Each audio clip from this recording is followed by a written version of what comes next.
Yeah, make all the demons quiet. Yeah, we were built to thrive. Yeah, I think that we've all had enough. What keeps you up at night? Yeah, make all the demons quiet. Yeah, we were built to thrive. Yeah, I think that we've all had enough. Yeah, I think that we've all had enough. Sick of dealing with the old plan. They know that we're calling it wrong. You got me like, oh yeah, I think that we've all had enough. They know that we're calling it wrong. Hey, it's too late to try to go contain it. A generation fueled by creation. We live lives on a small screen nation. We control the airwaves, no negotiation. I refuse to think we need saving. Something good will come from creation. And when we think that the world is too anxious, we'll adapt, evolve, survive, and save it. What keeps you up at night? Yeah, make all the demons quiet. Yeah, we were built to thrive. Yeah, I think that we've all had enough. What keeps you up at night? Yeah, make all the demons quiet. Yeah, we were built to thrive. Yeah, I think that we've all had enough. Yeah, I think that we've all had enough. Sick of dealing with the old plan. They know that we're calling it wrong. You got me like, oh yeah, I think that we've all had enough. Sick of dealing with the old plan. They know that we're calling it wrong.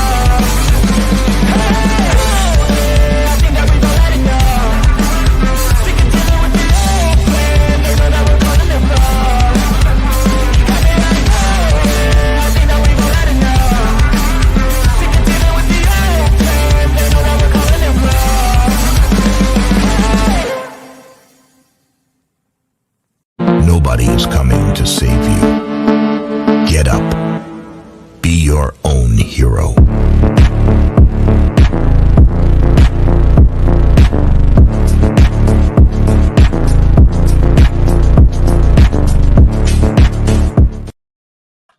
All right, good evening, ladies and gentlemen. Welcome to Sovereign Soul Unchained Mind, coming to you 250 miles above your imagination in the International Fake Station. I've got my handler behind me, my good friend Something Wong from the Chinese Communist Party, to make sure that I don't overstep the boundaries. All right, so it looks like we got a good bunch of people here in the chat tonight so far. It's going to be a few. There's other shows going on. Witsit's debating Ozian tonight and Burn the Corporate Fiction. My son has his stream going here in another 10 minutes. And of course, there's probably troves of people over right now watching Sean Hawkins, who is, I guess, going to cover this broadcast here tonight. So that should be fun. So we got a really good special guest with us tonight. Some of you may be familiar with her. Some of you may not. If you're not, we're going to put the link in here. I should have put it in the description of the video, but I'm an old hippie and I forgot. So there's that. So what I'd like to do first and foremost, hang on, I got to find my little buttons here. Where's all my little, there it is. Okay. So we'll bring up Dawn. How you doing tonight, Dawn? Hello. I'm good. How are you? Right. You know, we have a live studio audience, which is really kind of cool. Amazing. And then, of course, look at that. Isn't that awesome? See, you didn't even know what was going on. So I'm going to put this in the chat, and I'm going to real quick while we're talking, I'll put it in the hang on a second, in the description of the video too, because I think I still have that open too. So that's what we're after. So this is Dawn's channel. Dawn, tell everybody kind of like what you cover on your channel. Of course, some of you may know, upcoming Tuesday, Dawn and I are teaming up on a debate on debateism. It's 6 o'clock Eastern time, 3 o'clock Pacific, where we are going to discuss brainwashing versus reality. Well, no, you know what it means. It's flat Earth, the true Earth versus this gaslighting nightmare that we call the globe. And Luca, I'll bring you up here in just a few minutes, bud. Just be patient. We're kind of going to be having a conversation, so you got to stay on topic, Luca. All right, when I do bring you up. All right, you're a good guy, and you're a flat earther screaming to get out. I know you are. There's a flat earther inside of you screaming to get out, Luca. And we're going to bring him forth to you. We're going to exercise that globe, a demon from your body. Yeah. So go ahead, Dawn. Hi, everyone. For those of you that do not know me, I've been on YouTube and Rumble for a few years, although I'm on account number 5 million on YouTube. And on Rumble, I'm pretty censored on Rumble as well. But on Rumble, I'm my handle is Dawn189, as you can see from the description just below me. And then, of course, I give my full name, Dawn Dussault, on YouTube. And I cover just a wide variety of topics. So not just flat Earth at all. It's not even what I started with. I was someone that has been working within government or around government for over 20 years of my life, like I've said. And, there are people within government that are, on the right side of humanity, and they've been fighting the good fight from within now for a while. So I took that and what people were fighting in the courts and behind the scenes, I was doing that as well, but also more vocal. So I used a platform to talk about things that were going on with the plandemic. All right. So, on Sean Hawkins' page or channel, whatever you want to call it, like they might all be boosted. It is what it is, but it's okay. That's fine. I'm not judging. But that's just like we could talk about that later as to like where people get their information and why that's important. And so absolutely, it's huge. And so I talk about Russia, Ukraine. I'm someone that's talked about Israel and Palestine. And, a lot of the people are parroting the mainstream media and who they think to be independent journalists. And they're not. They're just saying that they're part of the same friggin', mainstream propaganda psyops, whatever you want to call it. And so reporting a lot on that and sharing information that people are just not getting anywhere else. And then, of course, a lot of flat Earth stuff as well. Yeah, I mean, I've always said, no, my thing is that I believe that because it's introduced to you at such a young age, there's many reasons for that. But one of them is the fact that I think it is one of the foundational building blocks of this entire spell that humanity seems to be under, this unwarranted trust in authoritative figures, authoritative academics, these institutions that have been pointed out to have been deceiving time and time again, whether it be a governmental body or a scientific body or what have you. It's a constant bombardment of mind control. And once you remove this, I call it the Jenga tower of deceit. All the rest of this shit starts to fall down right in front of your eyes because you go, holy crap, man. Wait a minute.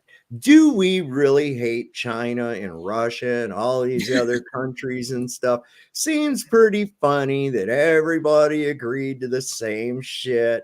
They all agreed to nobody gets to go to the North Pole. They all agree to the Antarctic Treaty. Even though they're at war, they'll cooperate with that. I mean, come on, people. And even from a biblical sense, this really blew my mind, in the book of Enoch, I'm not a religious person, but I do look at religious texts of all different ones. And I am spiritual, but some of these writings, anyway, in Enoch, it talks about these, the fallen angels, the watchers, and that they gathered on Mount Hermon, which is 33 degrees parallel, 33 degrees latitude. And it's like, what are these guys? That's kind of weird, right? So where they swore this oath to infect mankind, if you will, with, take wives of the human women and all this other. And basically it's a big story about giving forbidden knowledge to man, a lot of it very sinful knowledge. And I find it interesting that as of today, on top of Mount Hermon is stationed what's called UNDOF, or the United Nations Disengagement Observer Force. What? Observers, watchers, all in the same place. I've always said the UN is like a man's liaison to that whatever, that I it's actually there to carry out that will of this powers and principalities. There's so many different perspectives out there, and so even for me, like I would say that I have the Bible, the King James version of the Bible, right beside me right now on the floor. I have multiple occult books. I have the Quran. I have multiple spiritual texts as well, and astrotheosophy books. And so for me, religions, cults, secret societies, occult groups, and even within indigenous cultures, they're all misinterpreting and misrepresenting, or interpreting it, but we're misinterpreting it incorrectly now. But the luminaries and the way they travel above us, including the sun and the moon, this being a divine clock, right? So there's absolutely a creator or creators, higher levels of consciousness, higher levels of intelligence, and this is because this is intelligently designed creation. And so even when you talk about angels and demons and stuff like that, for angels, for me, I think about angles, and so I'm coming at this from more of a scientific element where I'm getting more into the trigonometry and the calculations for like the sun's path and how, and I prove that this is a flat, non-rotating, stationary Earth. And I shared, and I've shared it on my videos countless times, but from NASA, from Army publications, I could share it. I could pull them up even now, where it even talks about like technical data and algorithms and calculations utilized that you can't use unless you're using a flat, non-rotating Earth. And so, like, even with these figures with like regarding Satan and Lucifer, like I believe this to be misinterpretations of the zodiacal signs and the luminaries and what luminaries rule over which zodiacal signs. And I could get into that if you want. I did this morning, but like that's sort of where like I lean more in the this is some kind of an electromagnetic cosmos that's being projected on a flat plane of inertia via hyperboloids and toroidal fields. So these fields, these electromagnetic fields. It's what a contain series this of environment. those. It's a series of those. I mean, Exactly. we There's are layers. comprised of those very things. We are comprised of those very things. This is one of the things that I find interesting, is that this whole idea of living out in a planet and this other crap, it really takes the idea it puts an idea into your mind that we are people and we are on Earth, and takes away from the idea that we are people and we are Earth. We're part of it. Just like how your heart is part of you, your kidney is part of you. None of these things all function together to make all these different little organisms come together and form this one organism that we call our meat suit that we inhabit, Yeah. And that's basically it. Now, like what you were saying with stars, we know certainly well that they are not burning balls of gas trillions of miles away. That's crazy. And like you were saying, I've heard people refer to, and I think that there's something to it, that these stars have some kind of a sentience to them, that there is some kind of an energy to them. And I've thought about this in the idea of frequency, vibration, and energy being the foundation of everything that is matter. And we often see angels depicted with what? They're in choirs, and they're using trumpets and music and lyres, right? Vibration. Yep. And I thought to myself one day, I was like, wouldn't that be something if the stars aren't all just each individual members of this grand orchestra that is playing this reality into fruition? This is I mean, I don't know if you're familiar with Walter Russell, but he has countless books out there, but the universal one. And so even with us, like, we are energetic beings, we're electrical magnetic beings. Our heart is electrical magnetic funnel. Believe it or not, when you roll it out, it is. And so even within this universe, right, with verse and vibration, and even with the sine waves, like, you can't create sound waves without like the sine wave, without like the sound of the vibration. And so he also discusses this being light in motion, like a universe or a cosmos that's experiencing itself dualistically via two energies, electricity and magnetism, and that being what kind of creates this holographic, whatever you want to call it, multidimensional reality. Again, this is just my own interpretation. Like I usually get people that just like don't want to, like they usually zone out by that point. And so hue, Well, man, as well. You've got the hue in that. And so even with colors, like even with the visible right. and non-visible light spectrum, that is also something that obviously creates this reality, right? So anything beyond this contained reality where we have these Mhm. electrical magnetic fields that contain us, right? And even as you know, like when it gets colder, electricity, is weaker, right? And when and vice versa, the opposite for magnetism. And so even Walter Russell's chart or diagram, I could show it where it talks about gravitation and radiation, right? These are the energies that we're talking about. It's electricity and magnetism. Magnetism being a radiating energy, centrifugal, all that stuff, and then electricity being. This might be too scientific. Am I boring you guys? I could talk about other stuff. No, we go deep, and we go conceptual. We go deep into the Yeah. science. Also, it's very good stuff to know. Yeah, and like what you were saying, temperature is another very huge factor within the medium, even with light. I know from experience that a green laser in the cold isn't worth a shit. You can't even get no distance. You can't get no distance out of a green laser in the cold. When it's really, really cold outside, no. And different colors, there's different frequency bands and wavelengths and distances traveled. And so as temperature decreases, the demand for power will go up. And so again, even when you go higher up in the atmos, right? Like there's higher levels of voltage or electricity. It's been measured. It's also colder. When as someone that's been in planes and jumped out of planes and stuff like that, it's colder up there. And magnets perform better in the cold.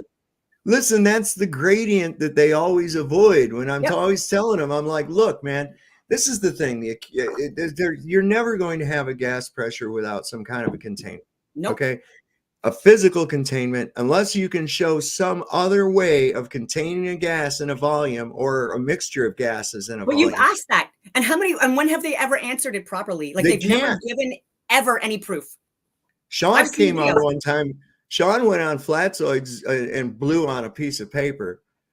He said that was air pressure without containment. And I was like, oh, for fuck's sake. Come on, man. Really? Oh my God. He did not do that. Yeah. Like that. And he was serious? He was not serious. Yeah, he was absolutely. He think that dumb? Like, why are we like, this is what I mean. Like, I don't understand. No, it's that he thought he was that smart. That's what it is. See? That's it. That was the most brilliant thing he'd thought of right there. And so therefore it was like his eureka moment, and it just everybody laughed. The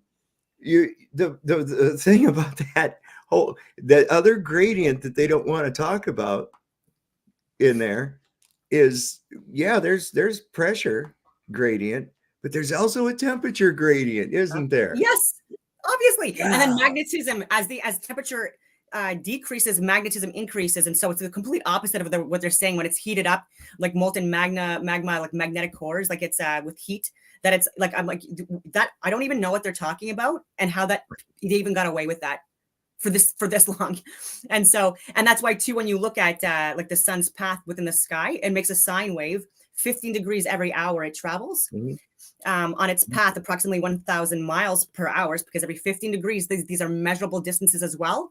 And so in a span of 24 hours, it travels approximately 40,000 kilometers or approximately 24,901 miles within that. So 15 degrees every hour through the zodiacal belt, right? And so this is something that people can look at if they want to. So even within astronomical mathematics, these old books that I've looked at, the 15 degrees every hour that the sun's apparent path, like we see in the sky, but it's a fact, right? It's not like, anyway.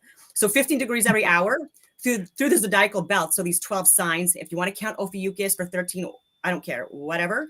But, and so within the 24-hour clock, okay, not the 12-hour clock where it goes twice around. Okay, that's also how they confuse you. All right, it's a 24-hour clock, right? And so like the sun appears to rise, but it comes closer to us, towards us through Aries when we're more, in like, especially during the equinox periods where it's like where we have equal amount of day and night. It's usually around 6 a.m. that the sun's rising, coming closer towards us. And then so Aries, so it passes through, it's in there from between 6 a.m. to 8 a.m. And then from there, it travels on its path from Aries into Taurus, and then Gemini, and then Cancer. So 2 hours every friggin' sign. And then when it enters into Cancer, it's when its highest point in the sky at 12 p.m., generally speaking, in there for in that sign for 2 hours, etc. Libra, between 6 and 8 p.m. is what we call it, and but it would be considered between 1800 and 2000 hours. Okay, because again, 24-hour clock, and then so when you get to midnight, so 12 a.m. to 2 p.m. to 2 a.m. Yeah, that's right. That would be considered 2400 hours or 2200 hours to 2400 hours if you use the 24-hour clock. And so the sun's path that it makes up in the sky, it's a sinusoidal wave. It's a sine wave that it maps out. People can not refute that, right?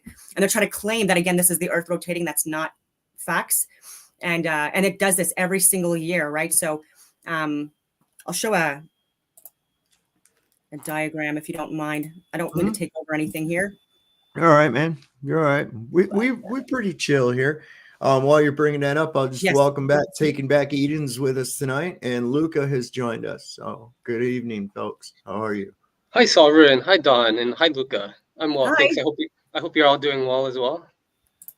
Fantastic. Considering. Good. Well, the fires got us. The fires have us a little bit frightened, but we were lucky for some rain finally came, and that curbed it out. The only Thank one God. that they don't have some containment on is the one they call the Rocky Branch fire. That's over on the Blue Ridge side. So it's getting. Hopefully they'll get her. They'll get her. They always do. Yeah. But yeah, they burned out a lot of acreage around here, man. A lot of acreage. Thank goodness for the rain. I'll pray for more rain. So Please do. Please I do. will. They need it. But see, here's the catch-22. It's on mountainsides and stuff, right? So even though the rain does help dampen down the fire, it makes those slopes slicker and cat shit on linoleum.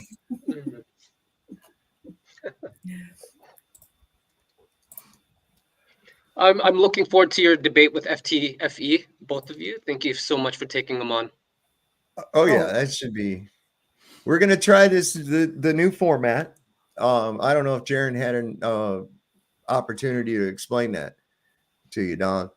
A little bit, and I was watching last night when he was explaining it as well. And I'm fully prepared to be insulted the entire time, and then just take my time to actually share science and facts. There you go. So that's There all I'm you going to do. I'm not going to waste my time. He can waste his time if he wants insulting me. Great Well, there are idea, two Don. biggest. Oh, I'm sorry. Go ahead. Oh, I was just going to say, yeah, thank you. We shouldn't expect anything less from FTFE, but No. hopefully he'll bring some more respect this next round. Well, he might just not make Ozian look so bad. I mean, it's when I hear somebody say that the Earth loses gases and then sweeps them back up on its orbit back around, I was like, I spit coffee out of my mouth when he said that. I was like, are you shitting me? I'm like going, hey there, oxygen and nitrogen and shit that escaped from the Earth. Just hang out here. We'll get you back next year, And it's like, what are you talking about? Like, what is there, like a trail like an Ouroboros where it keeps just leaving gas and picking more up as it goes? That's I'm not even going to try to interpret what they meant by that. I'm not even going to try to interpret because I have no idea what the thought process is behind any of that. To be honest with you. Listen, they have this cartoon idea of gas behavior. I mean, there's not one single gas law that takes gravity in it. None at all. And these guys are going, well, like particles of gas have to get through the escape velocity to get away from the. Shut up. I know, right? And oh my God, and this downward acceleration they talk about when there's acceleration in multiple different directions and stuff like that, and then even with I could go on tangents, but I just I want to share this just because I want to just move on from this. So this is this is called an astrological wheel. You showed this today. Yeah, this is really cool.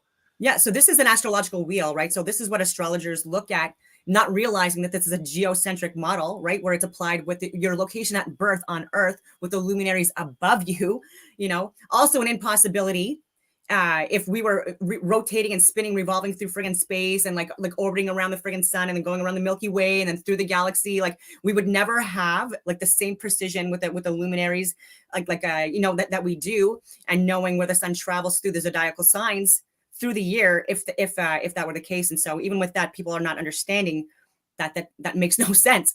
And so this is the 24-hour clock All right. And so this would be where like the sun's travel path, this would be essentially like the east, west, north and south. And then so this is where they say this is like between, this is like 6 a.m. or 6 p.m. or 1800 hours. This would be 2400 hours. This would be 12 p.m. Again, a 24-hour clock. And again, the sun's path, not only through the year, but also through the day on an annual and a daily basis. The sun, again, this is like the 2-hour, it passes 2 hours or 15 degrees, 30 degrees every 2 hours through the zodiacal belt, again, every single day. And maybe I'll show another screen just to show you the annual travel path that formulates I have a 24-hour clock in my front room that's a AE map. Amazing. And it works out so that the hour hand is where the sun is. So it's set perfect. So we just had the spring equinox on the 20th of March. And so that's when we have equal amount of day and night, and where the sun's like at more at the equatorial position. And so in Aries. And so anyone, when your sun signs in Aries, that's usually because like on the 20th of March, that's when the sun enters into Aries, right? And so like my sun sign, for example, is Capricorn, because the sun was in Capricorn like when I was born. So anyways, and so this is how you figure that out as well. Your sun signs for astrology literally has to do with the sun's path, like through or like in front of or closer to us, as we're seeing this, but the zodiacal belt. And so March 20th. And so, and then there's, it does its path. And so we have equal amount of day and night on the 20th of March in the Northern Hemisphere every single year, where we start our spring. And then it travels from Aries to Taurus to Gemini. And then we have our summer solstice every single year on the 21st of June, where the sun is at the highest point in the sky, where we have the longest amount of day in the Northern Hemisphere, shortest amount of night. And then it travels at the highest point in the sky for 3 days during that time, and then starts its descent from its highest point on the 24th of June. And we also celebrate St. John the Baptist Day on here, which is, again, the opposite of what happens 6 months later in the winter solstice, but I'll get to that. And so from the highest point in the sky from Cancer, and then it enters towards Leo and then Virgo. Mm-hmm. And then before that, so on the 22nd or 23rd, depending on who you speak to, but every single year, 22nd or 23rd of September, we have the autumn or the fall equinox, where again, we have the equal amount of day and night.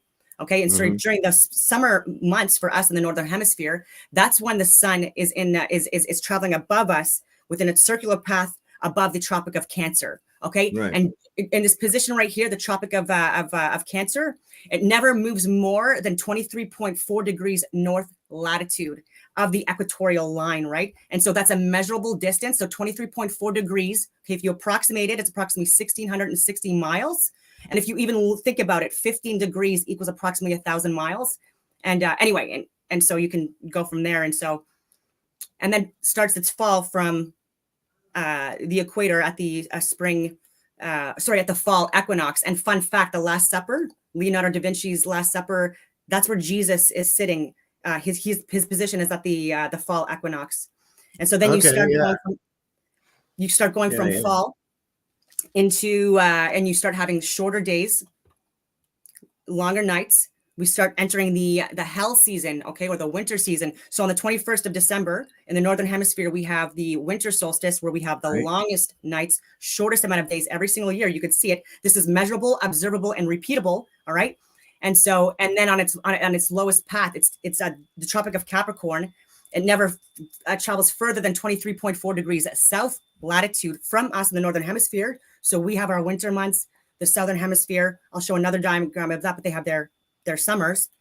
And then for 3 days or 3.5 days, the sun, when it does its path, we have like the 3 days where it's like the same, it's like we have the shortest amount of day and longest amount of nights, appearing dead at its lowest point in the sky. And then on the 25th of every single year, okay, the sun starts its ascent from the lowest point when the sun is reborn, just like Jesus Christ, Mithras, Dionysus, not Horus, but yeah, I guess it would be him as well, and Apollo, and so many others throughout history, right? These, and then also fun fact with on the 20th of March, if you conceived a child or had sex, sorry for being so vulgar, then the due date, the delivery date would also be on the 25th of December. So that's also a divine thing in my humble opinion as well. That connection with us and the earth and the sun's path, and then it starts. It's back again, like through the zodiacal sign until it gets back into Aries. And so then I'm going to show another picture if this comes up. Well, I think even just the fact that the analemma is the way that it is, Figure 8. Yeah. shows that there's smaller circuits in the north and bigger circuits in the south.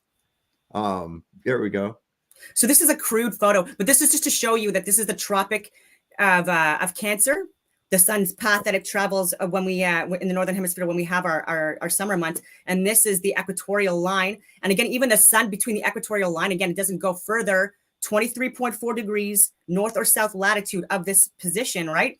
And then the Tropic of Capricorn is the outer ring where we have the sun traveling here now. And so this being Australia and this being South America. So even when you calculate the distances between these locations, that is just that's a little bit more fun fact than what they're claiming to be the diameter of the Earth. And so that also proves that the world is actually possibly larger than what we're being led to believe. And these calculations with the circumference, the diameter, and the radius is all having to do with the sun's path within the firmament above us, and like the and how far the rays extend or whatever like that on its path. That brings me to a recent projection that I just saw. See, because I've been, all right, this is the thing. These guys want to harp on about maps and shit all the time. And I'm telling you, man, there aren't any accurate maps. Okay, I don't care. There are none. And it's like you've got statute miles measured on land. Okay, those are actual measured miles. Everything in the ocean is done by observation and calculation. Those are calculated. And so we've got these nautical miles, right? So we're mixing two different calculations together. Now, if you go in and look into the Royal College of Longitude and the fact that all these maps have to go by the coordinates that they have established, it becomes really apparent.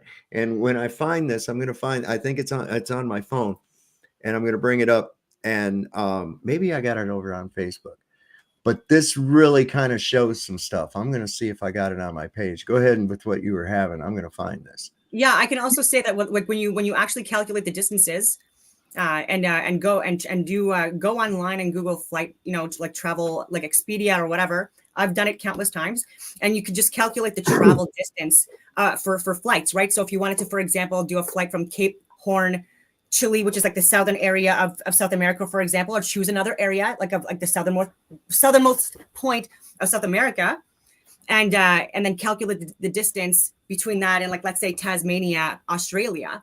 Even with that, that's approximately 13,500 kilometers, and so let me see here if I can even share distance here.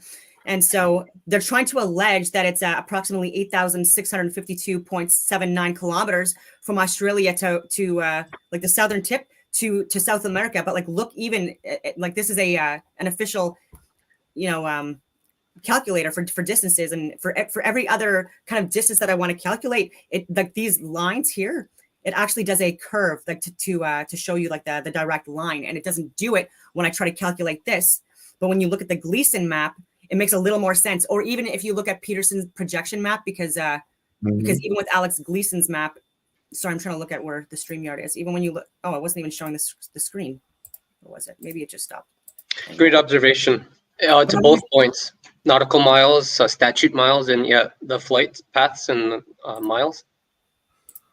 And so, because if you look at this, why everyone talks about you have to look at the flight paths, and you have to look at like this just for like a reference, right? This is better than the globe, like Google Earth. You're not going to get as close. And so this is where, again, where you have Australia. And so when you calculate, when you look at like Erie's here and you calculate travel and flight paths, and then calculate how many kilometers per hour the aircrafts travel, like approximately like 900 kilometers per hour, for example, for some of these flights, and then you calculate the flight time. Okay? Oh, here. I'm sorry. I didn't put that up on stage. I'm sorry. I didn't bring it up. There it is. It's Go much ahead. more, it's much longer, right? So like these calculations, like the flights are going like 15 hours or 18 hours in the air to travel those locations. And again, it's just an impossibility to allege that it's like less than 9,000 kilometers traveled, when even the flight paths, these direct line of sight flights, whatever you want to call it, are it's beyond 13,000 kilometers. I hope that makes sense. Yeah, that makes perfect sense. That reminds me of the rocket launch, the recent rocket launch, where they claimed it made it, what was it, 200,000 kilometers? No, it wasn't that far. Sorry. What was the distance? Oh, we'll cover that after. But I was trying to figure out the speed that it was traveling to reach the destination. I think they said the rocket took 40 minutes to reach its max height, which doesn't really make sense if you do the math on the speed it was traveling. But that's another topic. And you're right with that as well. And even with these flights that these astronauts take, and even William Shatner, like in his 90s, I just can't believe it. Like I actually know someone that's an astronaut now. Before he became an astronaut, brilliant. And so he was a pilot and stuff like that.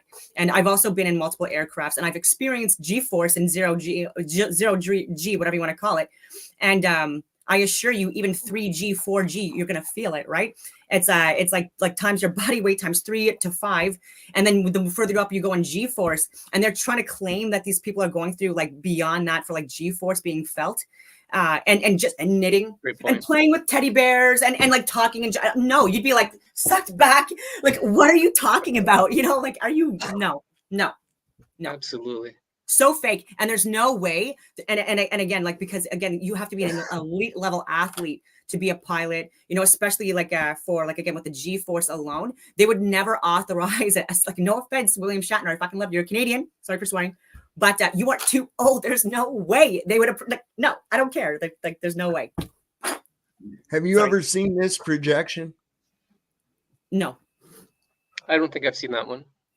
It's called a let me see. It's a helioreal boreal triaxial projection is what it's called. say that twice. I'll put that in the chat. Lots of open land on the northern one area. Just ran across this afternoon, and that's what it's called.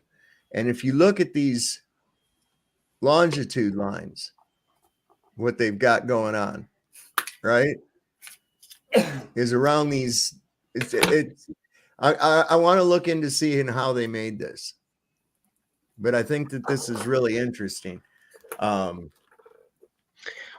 was wondering, what do you both think? Do you think the U.S. mill has an accurate map? I have a feeling that the U.S. military would have an accurate map by now. Yeah, they have it in their airports. Denver Airport has the flat Earth map. The UN, like they have the logo is the flat Earth friggin' map. Like it's in place. It's all over the place. Davos. It's Oh yeah. Yeah. Well, that whole UN flags, that right there tells me a whole lot. Okay, because it's divided up into 33 zones, including the bullseye. The only continent that's not shown is Antarctica, but in place of Antarctica is this wreath, the wreath of Apollo, right? The wreath of Apollo. This is a symbol of power. This is a symbol of kingship, rulership. The Caesars wore this laurel on their heads. Okay. So what is that actually symbolizing is Antarctica? Perhaps, has anybody ever thought that maybe the Antarctic Treaty is that they have been threatened that if they let any of our crazy asses in, like it's maybe beyond the ice, they have an immigration policy that's like, if any of your fucking people get over here, we're going to wipe you out. Okay. We're just going to fucking wipe you out. No questions asked. You keep your fucking crazy asses inside there, man. We don't want you. There's accounts. I think it's called the Smoky Ghost or something like that, like Norwegian accounts, and then the Iron Curtain of alleged lands like beyond, like the ice ring, and then access routes, possibly openings. And so, like, I don't even believe necessarily that the ice walls. There are ice walls. You know what I mean? Yeah. Absolutely, that form a ring, but there are areas that are opened up, right? So I don't believe it's necessarily containing the water. If the water's flowing through, I just, we don't know, because we don't get to go there, because there's huge ships, that, turn their friggin' turrets on us and, tell us to turn around. I Should have been saw a very, very point. interesting video from a high altitude balloon that, if you look, there's an area listed as what they call the summer gate. Yeah. And you can see it from Lions up Gate there. portal. Yeah, you can see it from up there in this balloon. They actually showed it. I think I posted it on this. I've over seen here. it too. And yeah, and I've seen that photo as well. And it looks like, that there's like an opening to, again, like to another area, like another access route or whatever you want to call it. Interesting again. And so, Yeah, I found it. and so it. even with Lions Gate portal and stuff like that, it's interesting because it's on the 8th of August, which can be seen as 8/8. And so also with the 8, that makes this like the Analema, symbol, and so, or the infinity symbol, whatever you want to call it, because the sun will always form the Analema forever and ever. So it's just not going to stop. I just got this little sundial, this pocket sundial that you can, what you do is you set it for your parallel where you're at, your latitude. And then you open this thing up. It's a series of rings. I'll go get it here in just a second while this video is playing. You open it up, and then it's got the months. You can see the Analema is right there in the site, because you have to set the site for the month, like whatever it is. And once you get to June, you go back. You start going back with the little site on it. And I tell you what, I took it out and it works. I've also got another one that shows for at nighttime. I'm surprised you ain't got them out here. No, I put them in the other I'm room. just surprised you ain't got them in. I had them in here, but I was picking stuff up. And I'm surprised. this is the thing we were talking about right here. I hope that's big enough people can see it. Grab it real quick.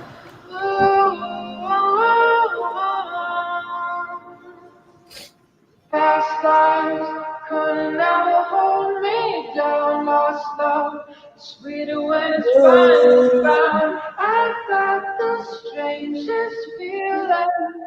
This isn't our first time around. Past lives could never come between us. Sometimes the dreamers finally wake up. Don't wake me, I'm not dreaming. Don't wake me, I'm not dreaming. Past lives could never hold me down. Lost love, sweeter when it's finally found. I got the strangest feeling. This isn't our first time around.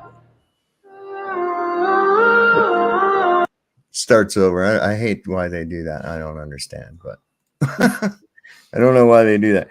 But anyway, this is this cool little thing I got. I'm just going to pull me up full screen Neat. so everybody can see it. And what you do is you set your parallel. There's a little arrow in the middle of this thing right here.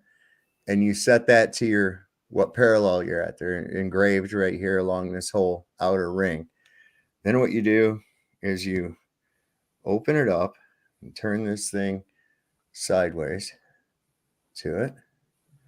Then you hold it up and you let the sun come in through this little sight. Now, this little sight that's in here, I want to show this to you. The little sight that's in here is set. See, there's a little hole in the middle. I don't know if y'all can see the little Yep, I hole. can see it. Okay. And then you set this for whatever month it is. So you get all the way up to December or June rather. And then you have to start moving it the other way for the date. And this will tell you the time outside. So that's kind of a cool thing. Yeah, That nice is really find. cool. I saw this I haven't seen online. that type of sundial before. And with Yeah, the these are Analema really too, You've got it Yeah. where like the smaller part of it is when it's the Tropic of Cancer, and then the larger one is when it's in the Tropic of Capricorn, because it's a Yep. larger circle. And so Yep. even fun fact, even on Wikipedia, when they show like the analemma, they show the globe Earth model. It's hilarious, and then they superimpose a friggin' analemma, like just the figure 8 in the middle of this globe blue marble, and they're like, yep, you know, and I'm like, oh my god, like you can't even. How many millions of dollars a day do they make to do this garbage? Like, it's so funny. I know. And this is what I find so suspect about Goodness. it. Okay. The biggest thing I find so suspect is that there's such a push to not want people to look at this, to see it, to understand it, to hear about it, anything. It seems to be extremely dangerous. And I think it's a case to me. It's like me thinks the lady doth protest too much. You know, like the girl that wears the really low cut shirt and then goes around like, don't look at my boobs. And it's like, I'm sorry, ma'am. They were right in my face, you know. What were you saying? Yeah, right. Right. It's like, I was mean, too distracted looking at your breasts. Sorry.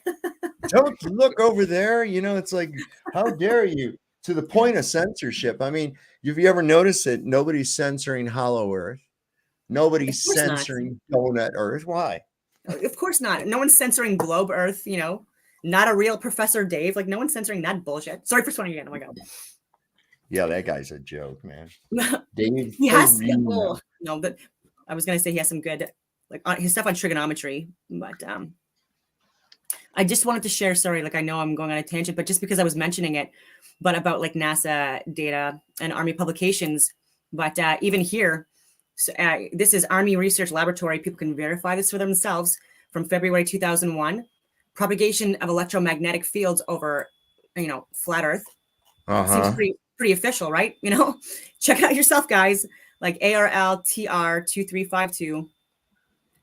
Oh, wait a second. I don't have that up on the screen. You got to warn me. I was getting another thing out here. I didn't know you had that. You weren't. Nobody was seeing nothing, Don. Go ahead. Start again. Oh, sorry. bad. I'm because this is our first time doing a live in like a so propagation of electromagnetic fields over flat Earth.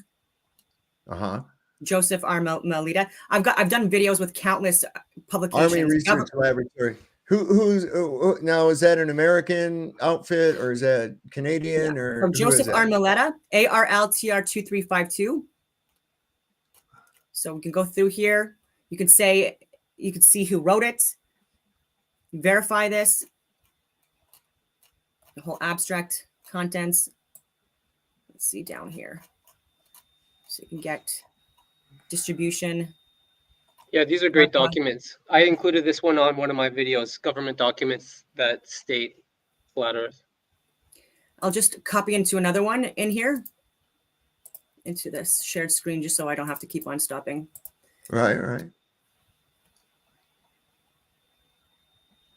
And then there's some as well where they're archived or they're just to try to remove it from being seen. And this is NASA. Oh, A mathematical model of the CH-53 helicopter.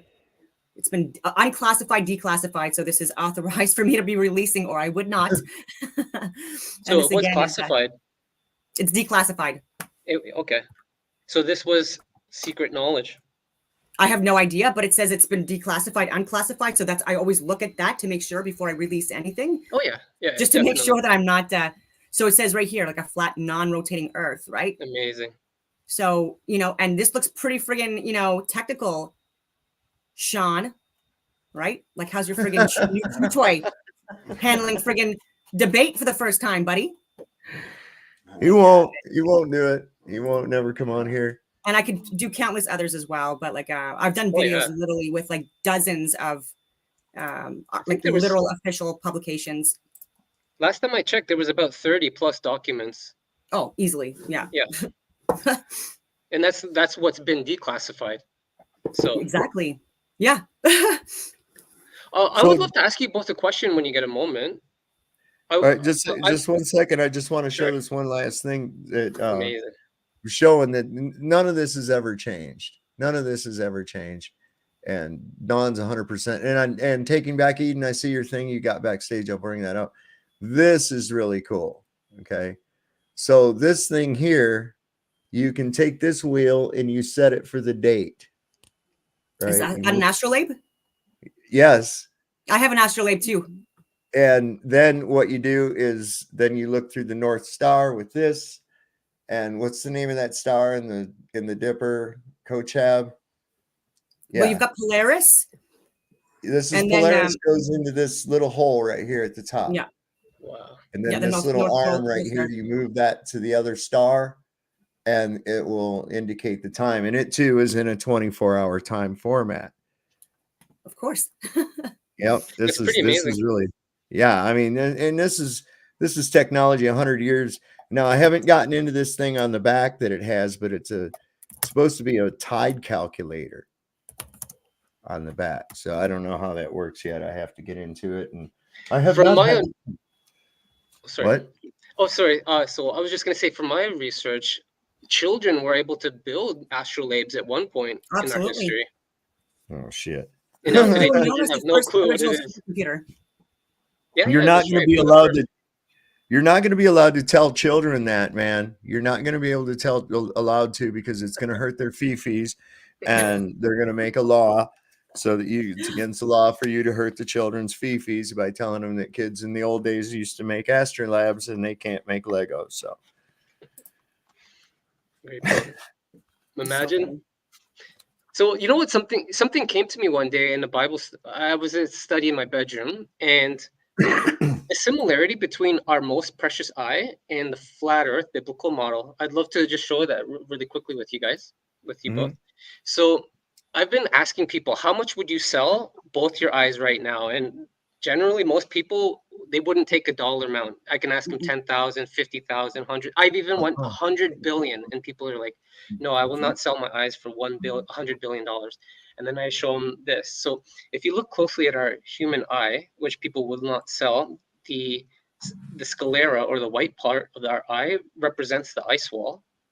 And if you were to actually dissect our eye, the iris is actually a flat ring-shaped membrane, and it comes in primarily 3 colors: green for grass, brown for earth, blue for water. And then the black, in my opinion, is the pupil, which is you and I, at the center of God's creation, just like the black magnetic mountain in the center of the plane. And then we've got the cornea, which is the firmament, the tears, salty, like the ocean. And we've got two eyes, so they may represent the sun and the moon, going around the nose, which is the North Pole magnetic mountain in the center of the Earth. And interestingly enough, there's a crystal called magnetite behind the human nose, supposedly. And most animals, some animals like birds, have that as well. Helps them find their direction. So yeah, I just wanted to share this with you guys, because I see a lot of similarities here with arguably our most precious sense, and the perception biblical is reality. Yeah, right. And it could be right on our eye and our face. there's a lot of power in the eye. I mean, think about this, man. You've been in a crowd of people and you feel some motherfucker staring at you from behind. How do you feel somebody staring at you, or know somebody keeps watching you? How do you know that? It's because you can feel that intent. You can feel that intent. We have a lot more power. Energy. We have a lot more power than than you know. Oh, We yeah. really do. We can I think when we vibrate at higher levels of consciousness, I believe that our energetic fields or our auras can be increased and magnetized, and can impact more people in a more healing way. And Oh yeah, well stated, Don. Actually, this is a part in my book. There was a gentleman. His name was Desmond Dawes. He was a Seventh-day Adventist, and he actually, during World War II, because of the propaganda, he decided to sign up for the war, and but he went in as a medic, right? So because what happened was, when he was wrestling with his brother as a child, he actually used a rock and hit him in the head, and he almost died. So he ran in the house, prayed to God, said, "God, save my brother, please." God saved his brother, so he swore never to pick up a weapon.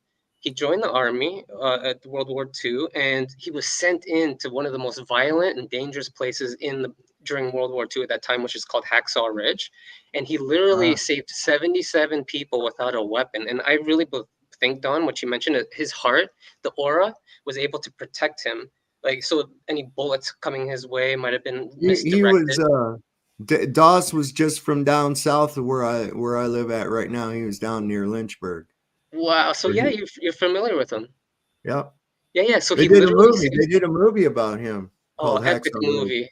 Yeah, Don, have Yeah. you seen it? Hacksaw Yep. Ridge? No, No, no. if Of you ever course, get a moment, I think my you'll enjoy it. family. I mean, it doesn't sound pleasant, right? Like it doesn't say, like it sounds pretty dangerous, right? It doesn't. Oh, it Yeah. was. I mean, this guy was a non-combatant. Listen, my Uncle Bill, I grew up when I was little, we were Seventh-day Adventists. Most of my family were Seventh-day Adventists. Wow. And my great Uncle Bill, he was drafted and he went in as a non-combatant. He did not carry a weapon at all. And he won a Silver Star for saving guys on the beach at Anzio. Amazing. Yeah. Yeah. So yeah. I think our aura can affect and protect us in a sense. Oh, it's definitely infectious, man. This is why moods are infectious. They really are. I've put this I put this absolutely to the test. I've put this to the test where I've influenced other people just merely without saying a word. Just by Oh, yeah. concentrating my energy on love, just on agape love, just all encompassing love. And you would be surprised what happens, man. Animals I will believe it. respond to it, man. Animals will come Oh, up and want to be absolutely. around you and Yeah, shit. They Yeah. say that, man. They say it. I did want not to backtrack because you were talking about Polaris, and just because of what's going on in the internationally, it's topical. I just wanted to share, also just an image regarding Polaris and the Big Dipper, and just and the shape that it makes within the sky when you map it Yeah. out through the seasons. I don't know if you can see that. Yeah. It's a And vortex. so you have It's the always been a North Star of sacred symbol. Polaris, and then you have the Big Dipper, and then through like the summer, spring, winter, and fall, like the Big Dipper forms this, right? And it can also look like a seven as Mhm. well. Maybe this is like a better example of it, depending on how you angle it, right? And so like this is a sign that's been perverted and Oh, yeah. and been used to represent something that it didn't necessarily represent before. And even in other countries, this is still a symbol of love and anyways, not what we represent it as. It's true. You I've know- seen a temple here in my city that has that symbol on the top of their temple. It's just a The, misinterpretation of astrotheosophy yet again.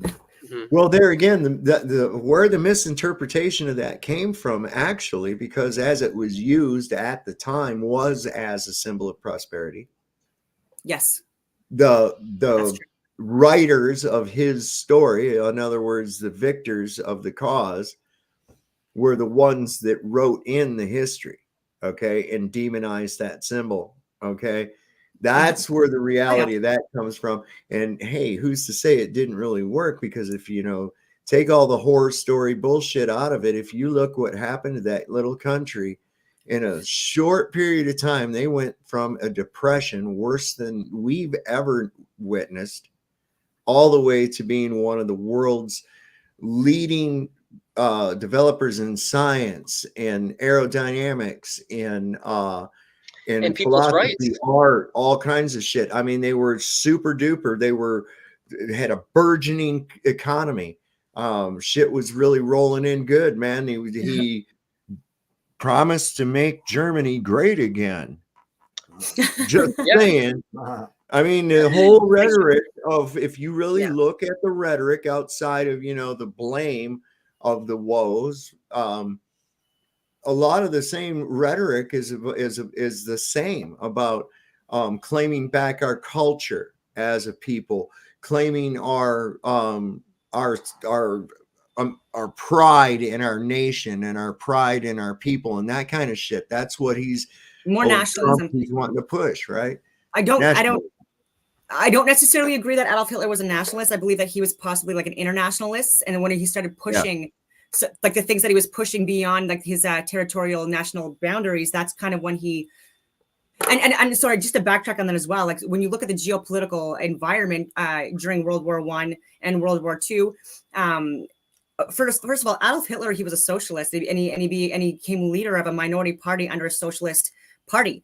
And then he aligned with the Popular Party, and so every other country in Europe at that time was socialist, communist, and the largest crimes against humanity, unfortunately, were committed in places like Poland. And people believe that Auschwitz is Germany. It's not. It's in Poland, and so this is all stuff that people don't want to hear. That again, like the most atrocities were committed in socialist, communist countries, and Germany was the only one that was considered to be far right or extreme. All right, look what again with this narrative of the far right Trump stuff. They're using the MAGA hats to represent like what the swastika represented for like the symbol being used, and it's eliciting emotional responses in everyone. You know, whether you're on the left or the right or whatever, and so he also. I mean, there's people act like, you know, when you saw the Beatles show up at the freaking airport and these girls are just freaking out. People are just lose their mind when Trump shows up. You know. This guy, you gotta hand it. The guy has a hell of a PR team. He's a great salesman. He's a great salesman. I know sales, and I've listened to this guy talk. He's doing a sales pitch the whole time, baby. He's an opportunist. Yes. And a lobbyist. Yeah, absolutely. And here's what the real function of it is everybody going, all we have to do is change that guy who has absolutely zero power other than War Powers Act and making illegal executive orders. Outside of that, the president doesn't really have any power. Okay. You want to control what's going on? Pay attention to who's in your House of Representatives. I mean, if you're into the whole thing, those are the people that are taking where your money goes. That's everything that has to do with your economy, with your wallet. Starts and ends in that house, man. That's where you got to really start putting your focus if you're going to play this game. But you also have to understand the Constitution be damned. They don't care about it because they're not operating under it. They're a corporation. They're working under the Uniform Commercial Code.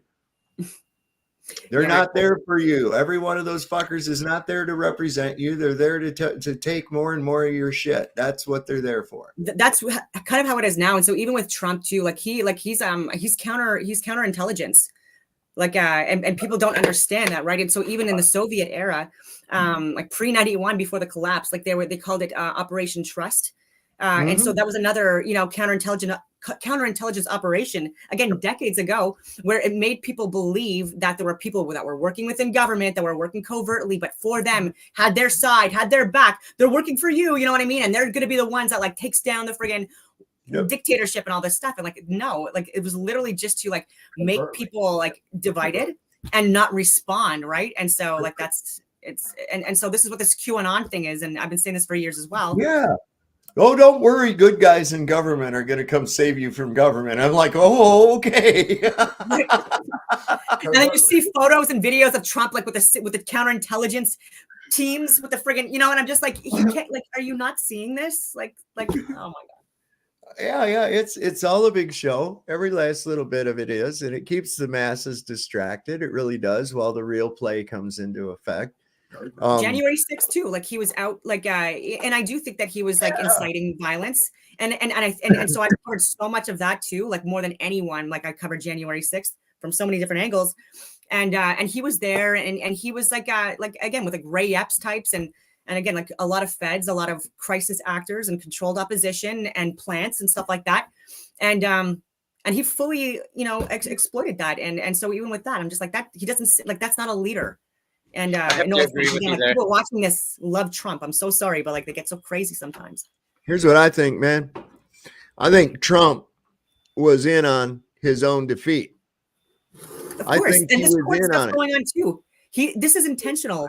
This is all a mockery. It's a circus. Everyone loves the trial. This whole Trump trial bullshit. This is not it's all staged. The Amber Heard Johnny Depp trial. That was a mockery too of the courts. It was all for the circus for the clowns. Bread and circus. Keep them entertained with bread and circus, and they'll never revolt. Yeah. And here they are, and also how beautiful bread and circus that gives the people hope that some knight in shining armor is going to come in and save them from the evil Biden crime family. And come the fuck on, man. This is just right in. It's like WWF a soap opera. It's no freaking different. I mean, the shit that these people do, only ever anybody get away with it in the movies. And that's exactly what you're watching. I mean, let's face it, man. If one of the people, some of the shit, this Hunter Biden dude, you know, I don't give a shit who you are. If you got caught, look at John DeLorean, man. He didn't do nearly as bad a shit as Hunter Biden. They snapped his ass right up, and he was a rich ass motherfucker. He was in the club, right? Not this guy, right? Why? Because it's just scripted reality TV. That's all you're watching, man. Soap opera. And people think that Ted Cruz and Dan Crenshaw and these guys, you know what I mean, are on their side. And I'm like, guys, they've been charged with like so many like financial crimes and stuff like that. Yeah, Crenshaw alone, like what, $200,000 fine like a few years ago for, I don't remember what it was, embezzlement or like, anyway, it was something. And come on, trading or something. Yeah. Listen, these people are dirtier and shit. Every last one of them. The first thing you got to realize, man, these people are not you. Okay. They go to different schools. They're not you. They're different people, and they're trained to act like they're one of the people so that you'll buy their bullshit. That's all it is, man. They come out and they pose like they're you, and they'll try anything in the book. What was it? Even Hillary, she was on a predominantly black radio station, right? And she had to make it a point that she carried hot sauce in her purse. Oh my God. Yeah. I mean, you know, this was a few years back, but I mean, there's nothing beneath these people that they'll throw out there. I mean, that shit where they were wearing the African crap and they kneeling down in the fucking Capitol and shit. And I'm like, are you kidding me? Well, since I know what they are doing with in regarding Haiti and other areas, like that kind of disgusts me as well. Yeah. And you know, they're all, listen, man, that stuff I got censored right out the gate.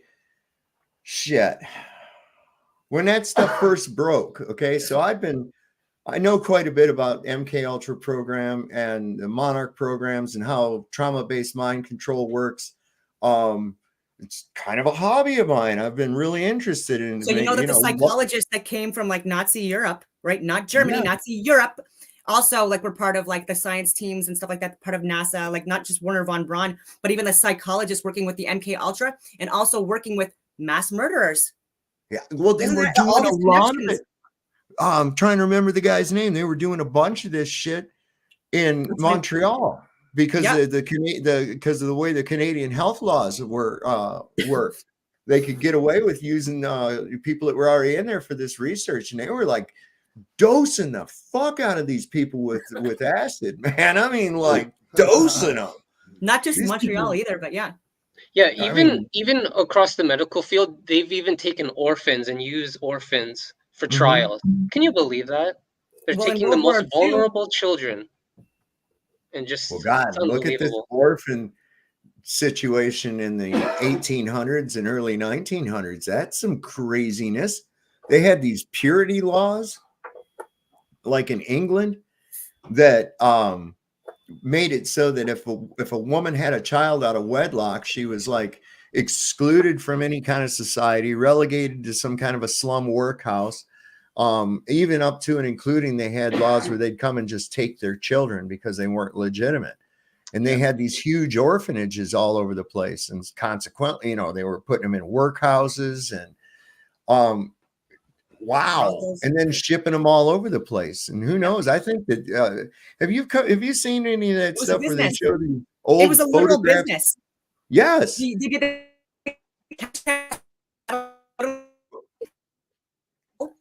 You're breaking up on me. Kids, right? And a lot of people think that this is like fake news and stuff like that, but yeah, this was all like orphanages and stuff like that. This was a way of like they were selling for profit. Like this is insane, but it's true. Medical experiments, all kinds of crazy shit. You know, and it's like, oh, well, you're just relegated to the life of a possible lab rat or a pet even. But the thing is that I'm looking at too is that I've seen these old photographs of like, here's a huge picture, you know, of San Francisco. And you can tell by the shadows that it's taken about midday. And here's all these buildings and everything else. Not a single freaking person in the street, man. No horses, nothing. Where are all the people? And then you start getting these orphans going in and shit. And it's like, did they just, find these cities, clean them up, and just repopulate and them? cataclysmic events that wipe these areas out, and possibly having to like re-inhabit these areas after these events. That's what I think happened. People come in and they claim that the certain buildings, and they're like, "Oh yeah, my family built this." Refounded, We founded this building. reestablished.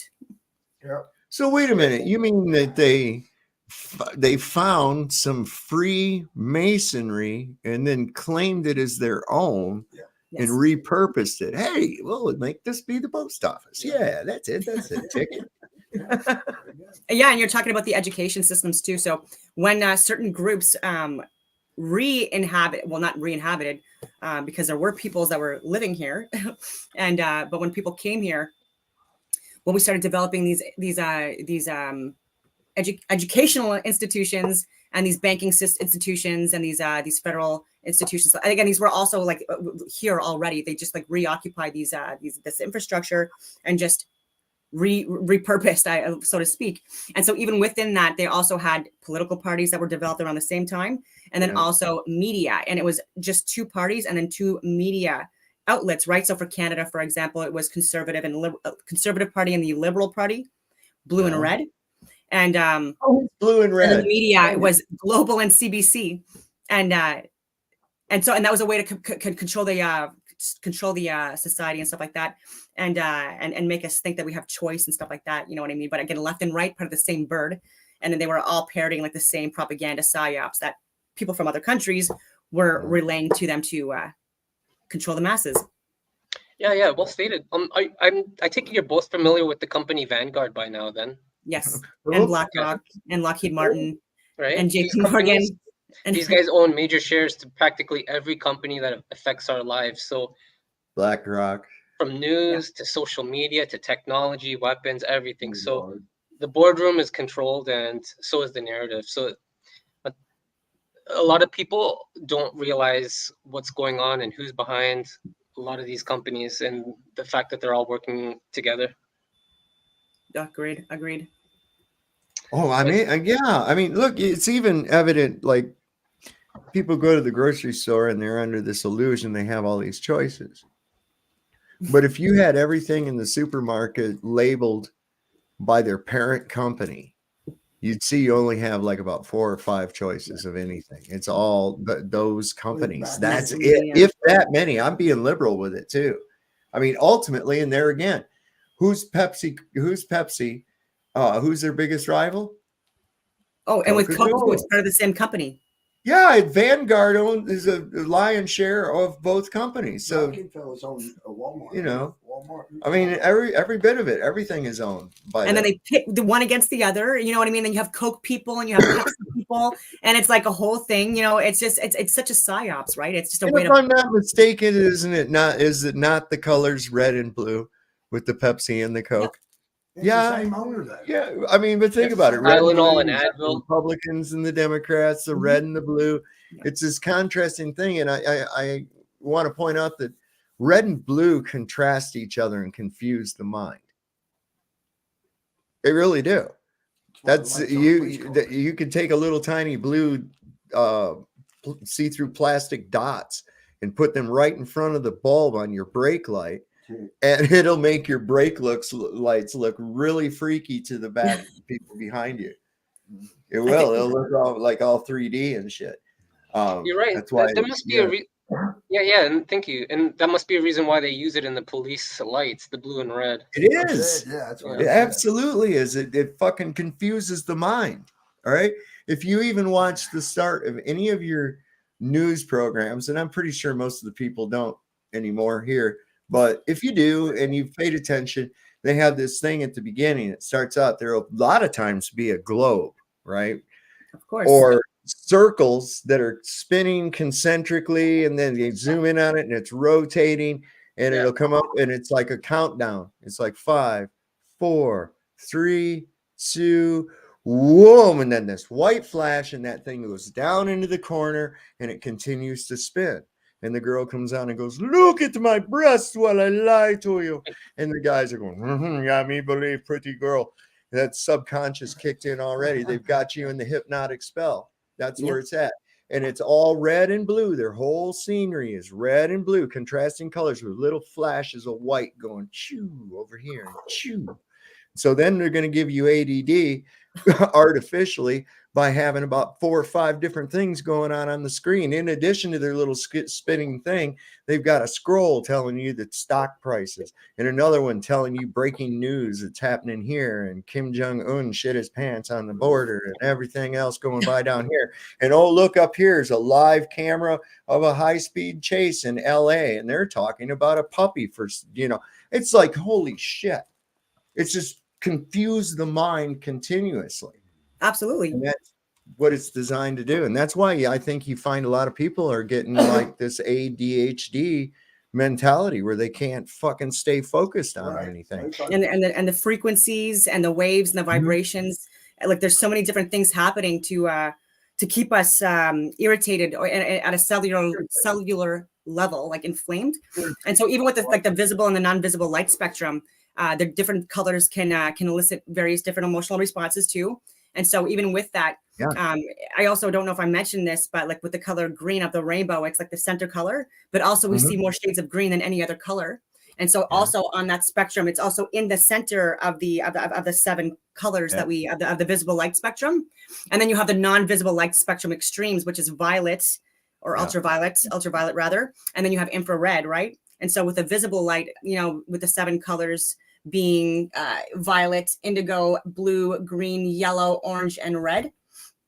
Like even with yellow, it's correlated with Mars, which is like a war luminary, like whatever you want to call it, and represents by that. So everyone has like that yellow smiley face that they think is a peaceful sign and a peaceful color, but it's actually correlated with Mars and war. And so like yellow, you know what I mean, is actually like more like it elicits more of like a warrior kind of like emotion. And a color like pink, even though it's not in the visible light spectrum, obviously it's just like a shade. Like anyway, it makes people more calm. Or like more docile. And that's why a lot of prisons now like they have pink inside. It just makes people more docile. Yeah, it chills them down. McDonald's is red and blue for a reason. It makes you anxious. You want to get out of there. You won't stay long. That's the whole point. Get your shit, eat, and get the fuck out. Get the McFuck out, right? Yeah. That's everything like that. They know how to control us using the frequencies of color, using the frequency of light. These fluorescent lights in the school, oh my God, that would drive me nuts. I would always get a seat by the window. I would always sit by the window because those fluorescent lights give me a freaking headache, man. They're not healthy. No. We're not supposed to be exposed to that for long periods of time. Well, take a look and see how a plant does it with a regular fluorescent light for lighting, not a grow light, just a fluorescent light. It ain't worth a shit. It'll die. Yeah. So no, we're not. No, I think that affects people. And you can actually look at most office workplace environments where they have all these people in the cubicles on a floor of a building. They're all in these cubicles in the middle, the fluorescent light. And then along the edges are these offices. That's where the executives are at. And some of them get windows. The ones that get windows are the ones that are the higher up on the branch. See? And it's directly related to your consciousness and your intelligence, because I've said this for a long time. The sun, I believe, is directly connected to your consciousness. It feeds our electricity. I've grounded myself and then look at the reading and then look at the sun and have someone take a reading, and it's like higher when you gaze at the sun. And you just feel so, I do it all the time. I gaze at the sun and I just feel so energized. I feel good. I hardly ever feel bad. I take every opportunity to do it. And to drive it home, if you look at all the nations on the equator, they don't really suffer from like skin cancers or anything like that, right? Like Africa, South America. No, you don't. I don't know. I've never really looked and see what the studies are on that. I'm sure it'd be hard. They're also not as inoculated in comparison to the US and Canada. Mhm. I don't know if I can Yeah, say that. they on don't YouTube. have money. They can't buy sunscreen, so there ain't no sense in Yeah, harping right? on skin cancer to that's one those thing. people. You know, There's that fuck 'em too. up. Sunscreen.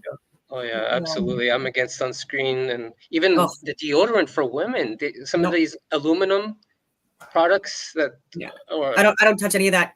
And so even with the amazing. grounding, because I believe we're electrical magnetic beings, and that Yeah.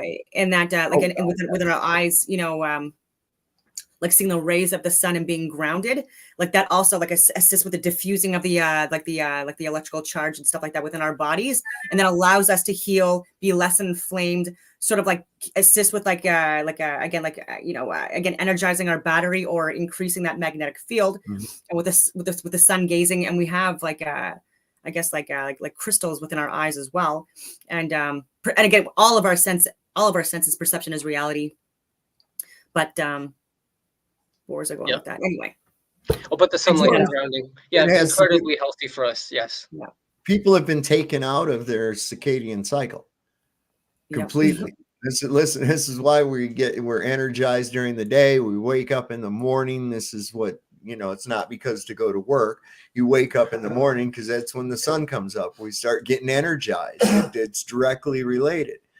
And since the Industrial Revolution and electric light, and also with television and this artificial lights that we're always dealing with, cathode ray tubes, what have you, it's taken us out of that circadian rhythm. So now, like at a time right here, it's 10:55 p.m. in Virginia in the Shenandoah Valley.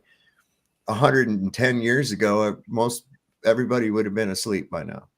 Oh, They'd for already sure. been in bed. There might have been some kind of barn dance or something like that, but by this time of night, it was over, and everybody going home to go to sleep because sun's going to come up anyways, and it's going to wake you up. Chicken, that's Yeah. there wasn't no such thing as like sleeping in like that. We do Absolutely that not. now. We do that now, but think about it. If people that work third shift, what do they have to do? They sleep during the day and they have to block out the windows to sleep. Many people have to block out their windows in order to sleep. Funny thing. This reminds me, the sun. Are you guys going to be bringing up the sun in the debate with FTFE and Ozian? I mean, I would absolutely, I would. Okay, Just to get their take on it. I'm sure you've both seen the videos of the local sun within the clouds by now, right? Even pilots flying above the Mhm. clouds and the sun within the clouds. Yeah. Yeah, it's interesting to see that a lot of globe defenders trying to explain that away, still saying that the sun is 93 million miles away when there's They're so still much. trying to say that this is a ball, even though there's been no physical geographic horizon ever proven or Yeah. shown. Not even once yet. And so they're again they're trying to make fun of people who are religious, which again I don't agree with. I think that that's dismissive. But I'm saying like the irony in that is like if you're going to believe in that, something that you can't see or measure or anything like that, and you are also believing in fairy tales. Yeah, well stated. I like to, whenever someone brings up irony, this is something that hit me just a few weeks ago.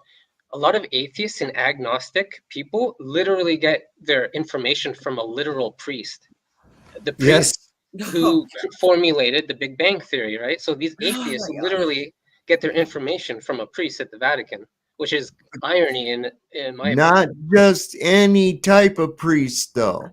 opinion. Jesuit priest? A Jesuit priest. First time in history, yeah. Great Yeah. point. And we know that the Jesuits' mission, as they were formed up during the Reformation, was to disprove the Bible in order to give the authoritative word to the church.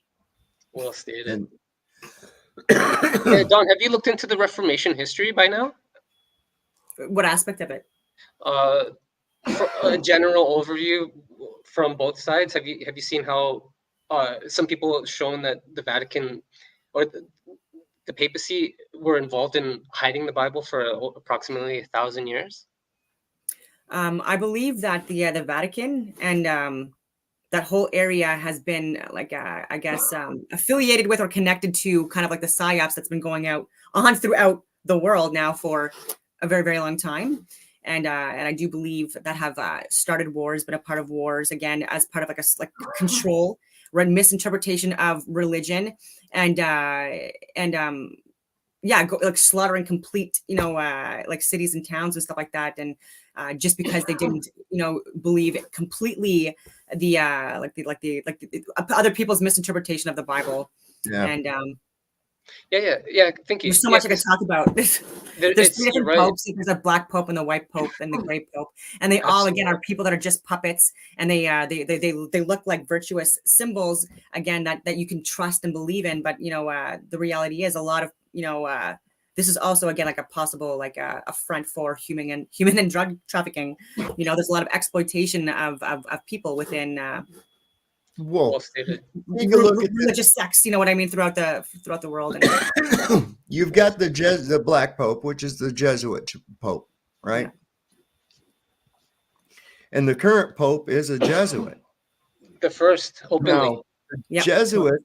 the Jesuits swear an oath that they will obey the orders of their superior, being the Black Pope, right? But now one of these subordinates to the Black Pope is now the subordinate's boss, but the subordinate's boss is still you see what I'm saying? He's still the boss of the Pope, but the Pope's the boss of him. Yeah. It's all just to me like a farce, like even with like royalty, and I hate to say that, but like even with like the king and the queen and the princess, like I believe just to be like live action role playing, like no offense that people are buying into and propping them up as virtuous beings. And I also believe that within royalty, there's also again like people that are supporting and enabling human trafficking rings, right? So if you look at Prince Andrew, there's also others and connections with Epstein and Maxwell and I know this sounds conspiratorial, but again there's a lot of proof to suggest. I was checking into this shit back in the 2000s, man. I mean, for real. There was a guy up out of Canada, Kevin Annett. Have you ever heard of him? Nope. Oh, okay. So this guy, he was part of yes, because he was part of this international civilian tribunal that they had in Brussels. And he brought forth evidence from these orphanages where they kept they would just take native children, right? I've talked about this. Yep. And actually a guy who testified that Queen Elizabeth and Prince Philip came to their school and they dressed them all up and cleaned them up and had them go on a picnic and shit and an outing with these two. And afterwards they selected like 10 kids and they were taken away and never seen again. And one of them was this guy's brother that was testifying. It's sad, eh? And at the time he had no idea who they were. He had no idea who they were at the time. And it was later in life he found out who they were and he was like, holy shit. But yeah, Kevin Annett was really big. They found the Pope, Queen Elizabeth, Prince Philip, all of these people guilty of crimes against humanity, and they were found guilty, and people, and it's wiped away, right? Like, and I've shared like the articles, like from the international tribunals, whatever it was. I've shared this on videos as well. Like that's why I'm on account number 1,000 on YouTube, because every time I share a video like that, it gets deleted.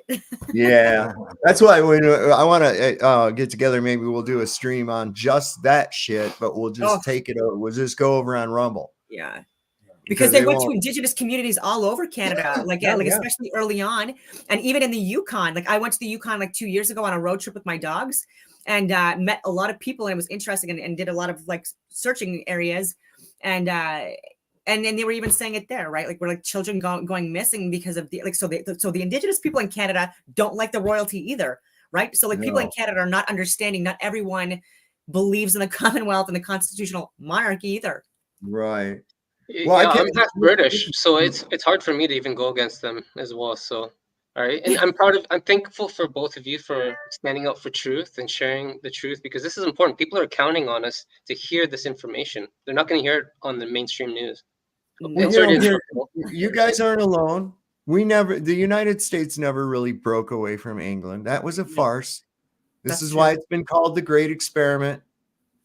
Okay, and people go, "Oh yeah, we're gonna blow off some fireworks and we're gonna celebrate our Independence Day, the 4th of July, because we wrote a Declaration of Independence. We said, kiss my balls, King George. We don't have to listen to you no more." But a lot of people don't realize that we registered as a corporation in London on July the 3rd, 1776. Isn't that crazy? The whole day United before. States? What's that? Oh, sorry, the United States? Yes. Okay. That makes sense. Yeah. That makes And sense here's- because, oh, sorry, go I ahead. started questioning it, right? So my wife and I went up to Williamsburg, Virginia, and that was like the capital of the Commonwealth at the time. You know, this is of the colony, and that's where the governor was at, and the governor's palace, and all this. And I'm looking around; these places are really cool and everything, and there's a lot of history, I guess. But I'm looking, and they're saying, "Oh, this is a recreation of this place, and this is a recreation of that place," and I'm like, how do I even know these fucking places really even existed, man? Exactly. So we went to the battlefield, the Yorktown battlefield. And this is supposedly where General Cornwallis surrendered to General Washington. And that was the end of the Revolutionary War.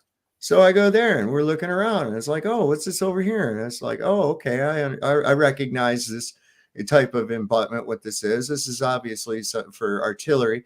And I go to reading the sign and this says, oh, this is a recreation of where the artillery battery was set up for such and such. And I'm like, motherfucker, man, everything here is a recreation of everything. Did this even really freaking happen? Or is it You a know, recreation, or did it just exist and they said that this is a recreation? Yeah, I don't know, man. I question my history, and you look, and it would only take a couple of generations to completely change history. Well stated. Oh, absolutely. You know, it doesn't take long, especially when you're forcing by law people to send children to your government indoctrination Exactly. centers. You know, I mean, I don't think there's anybody with two brain cells to rub together that believes that Lee Harvey Oswald shot JFK from the book depository. No, I've I done don't believe videos on that. yeah, I mean, so we know that there was something going on. In fact, the term conspiracy theory is born right from that very thing. And yet you can open up a 2024 textbook, history book of any U.S. school, and in there it will say that Lee Harvey Oswald shot Kennedy. Yeah. You know, it will never mention that he was never charged with that. They never Magic had bullet. any charges on him. Yeah, of course not. Magic bullet too, like that shot multiple times, wounded multiple people. You know, and that magic bullet, right? Like, Well, so much of that. And if you really look into it, everybody involved, they got a seat at the table. They got and a then seat. there's a woman that was recording the whole thing, and like she was also connected to the Rockefellers. And again, this sounds crazy, but again, like there's compelling Abraham. information that I've shared on videos. But if people want to take a look at Rumble, Don 189. Well, you got Don 189 at Rumble. If one of my mods could put that in the chat for I also have it everyone. on the handle, and a lot of people don't even know that there was like three sets of seats too, right? Like there was the driver passenger there, and then there was like a middle seat area, A jump seat. and then where they were sitting right there, and then again the Right. 22nd of November 1963, going from Scorpio to Sagittarius, again like very astronomically aligned, interesting day. Well, I say Abraham Zapruder was the dancing Israeli of that event. Okay. And there was multiple like CIA assets and people that, again, because he wanted to share the truth about what was going on, and the psyops with the moon landings and Disney and the globe stuff and Star Trek and Star Wars, all this stuff coming around the same time. This was like I think this was the biggest push for Globe Earth and before, like ever before in history, and that there were still places throughout the world that were teaching flat Earth. I got lumber and shit on my truck. Oh, sorry, was that Great point. I don't know if I was. Have you guys seen the flag of Washington D.C. with the 3 stars? No. If you Google image the Washington D.C. flag, some people think the 3 stars represent one for United States, one for United Kingdom or London, the District of London, and the third one would be the Vatican. exactly think? what they represent. I think So I so was too. I was going to talk about the Vatican too, because I was going to say it's an absolute monarchy, the Vatican City, and I've actually been there. I've been to multiple places and so they have an absolute power, right? And so there's a lot of companies, the Vanguards and the BlackRock. Raytheon and the Lockheed Martin, all these, and so there's no way of ever being able to like hold anyone accountable legally, if they're operating, with the Vatican, right, under their rules and their laws and Right. registered there and stuff like that. And they have their own law enforcement or police, and their is it Swiss police, like Swiss law enforcement again, like that protect the It's Vatican. The Swiss Guard. Yeah. And so that's and they're employed by the district. Okay. That's right. So they're city states. There are 3 city states. DC is the military arm. London is the Financial. banking arm, and Vatican is the big Religious? control center, the spiritual center. Unum sanctum. We own you. You've been declared dead, and I am the arbiter of your soul. That was written a long, long time ago. Look Yeah, into that. they fun took shit. over all of the churches, pretty much. All denominations are now back under the Vatican control through the ecumenical movement, if I'm not mistaken. Even the Protestants. Well, that demonic place is only about an hour and a half northeast of me. I've been there a couple times, got lost took a wrong turn coming back from Dulles Airport and ended up in downtown. And listen, that city's so stupid. The streets, they got corners that are like this. Like where you gotta, yeah, man, just so they can have their little fucking aerial Ouija board for their capital to be on. I mean, all these fucking obtuse angles and shit going all different directions. It's nuts, man. And the vibe I get there, I'm real sensitive to vibrations and energies and shit. Yeah, I am too. I was like, when I took that turn, I was like, oh, fuck, where am I? And then all of a sudden, I was feeling this, and then I look and I was like, oh, fuck, I see the Lincoln Memorial. I'm in DC. God damn it. One-way streets. You got to go around all these one-way streets just to even get out of that damn place. It's a nightmare. Yeah, Montreal's pretty bad too. It's a pretty violent city, if I'm not mistaken, too. So it is. The residents are even feeling it. So they're a city state too. Their police department is a Separate it's from a municipal police department, but it's employed by this city state entity. That's why there was so much shit about that going down with assault on them and all this other, because those people don't understand the January 6th people. They weren't in the United States when that shit went down. They were in the District of Columbia. Okay, you don't get your constitutional shit in the District of Columbia is its own thing. I was just thinking this. I have a Glock 17 Gen 1, and it used to belong to the Metropolitan DC Police Department. I have a Glock 17 and a Sig Sauer P320 and some other things. Anyway. Hell yeah, man. That's I like it. But yeah, have to hit the target range. Have some fun. Oh, it's always good to avoid skill fade. What were we talking about? The forest I usually go up into just to shoot around plink and shit. It's all burned up now. It burned up here the last days. Yeah, it's been pretty rough, man. Wow. Luckily we got some rain, and they've got most of the fires contained. That's good. And I forget how many structures were lost. I think it's like 40 something structures, people's houses, ranches, shit like that. Oh no. But luckily nobody lost their lives, so that's good. Oh god, that's good. Definitely. I'll remember to keep that in my prayers tonight for you, Soul. Thank you. More rain. Thank you. Appreciate that. You're welcome. Yeah, that's going to be more because they're trying to push the climate change and the carbon tax and stuff like that. Like in Canada, we have arson. you know, You're starting to that roll out. were paid and never identified. There were some strikes, like dews, lasers that hit simultaneously in multiple areas within northern Quebec, and cause these Yeah. huge fires. And again, this is all being deliberately planned, executed in order to push an agenda. And it's just, you know, and so I just wanted to talk about that as well a little bit. And it's causing a lot of like pollution, right? So like you're complaining about carbon and pollution, yet you're creating so much of it. Like look what happened in Canada last year. Like it literally impacted so much of the US as well, because this is a contained environment, and like these pollutants within the environment are going to like circulate, you know, and travel depending on the wind and direction and all that other stuff. But yeah, we saw evidence of that smoke as far south as here. It's We wild. saw evidence of that smoke from those fires. That was insane.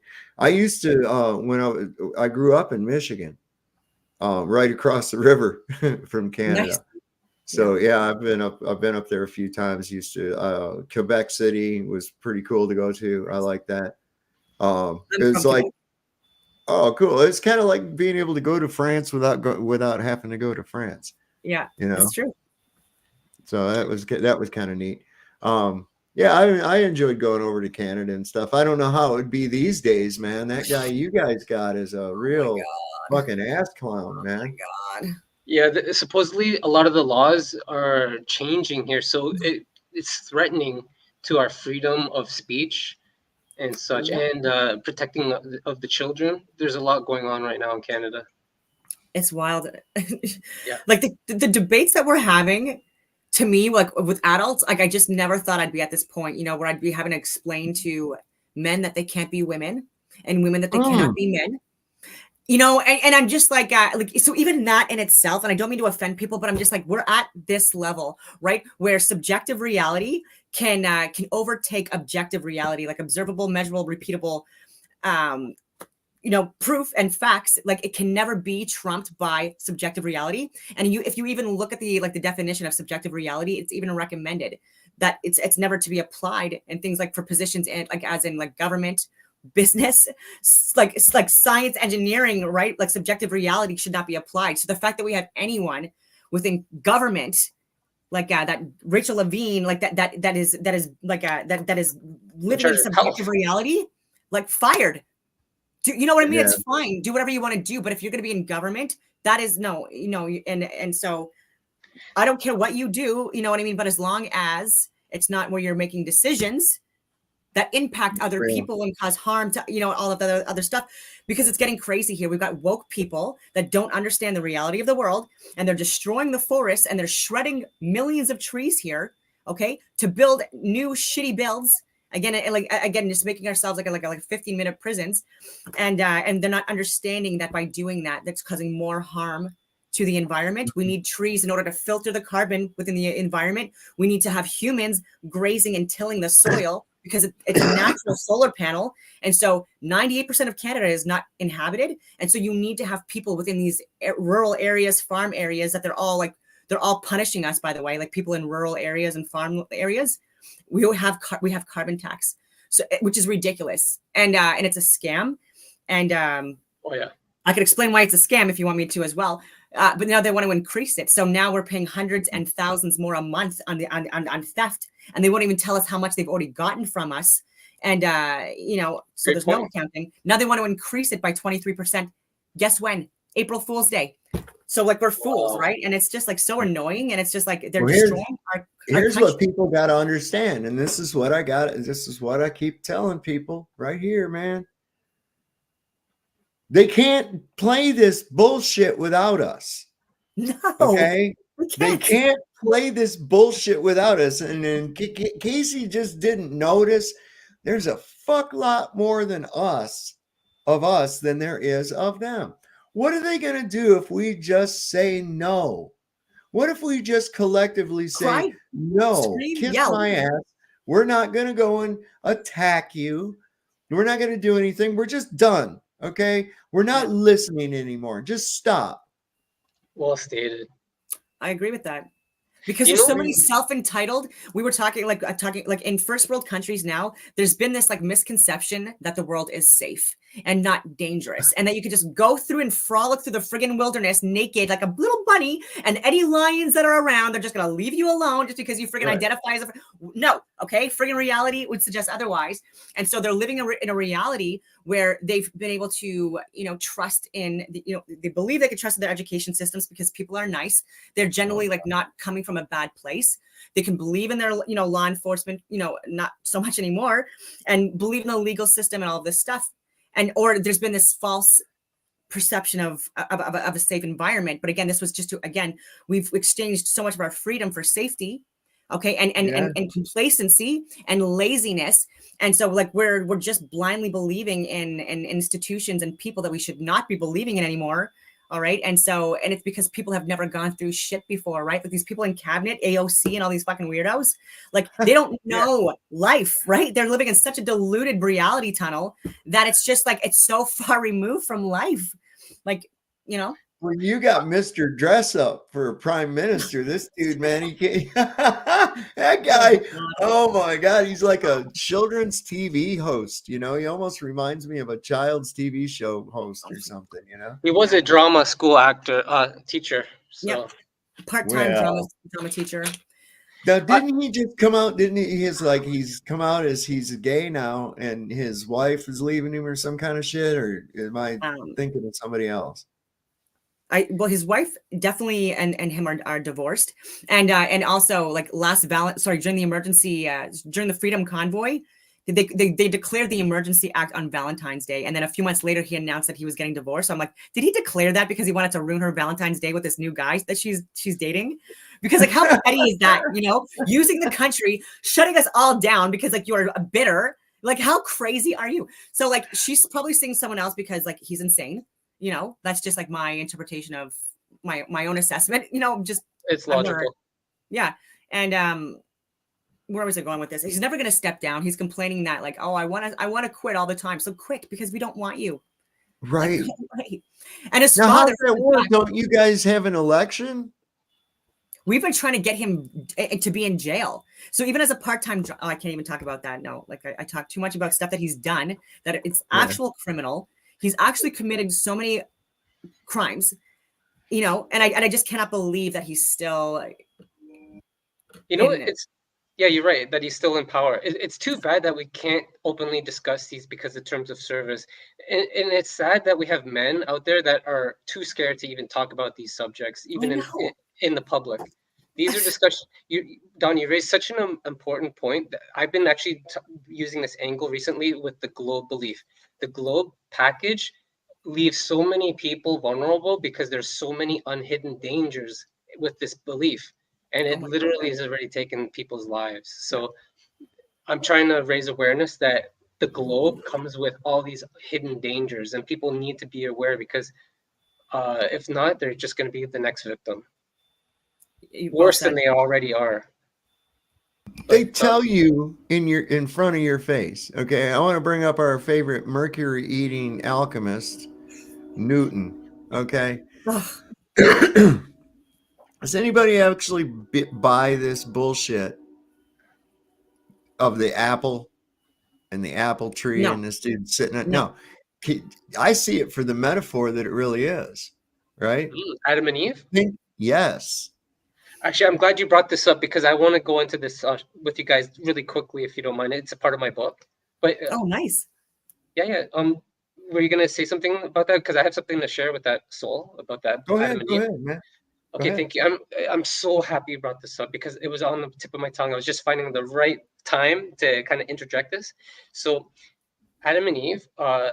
If you look at the word believe, the word Eve is in there, and the word lie.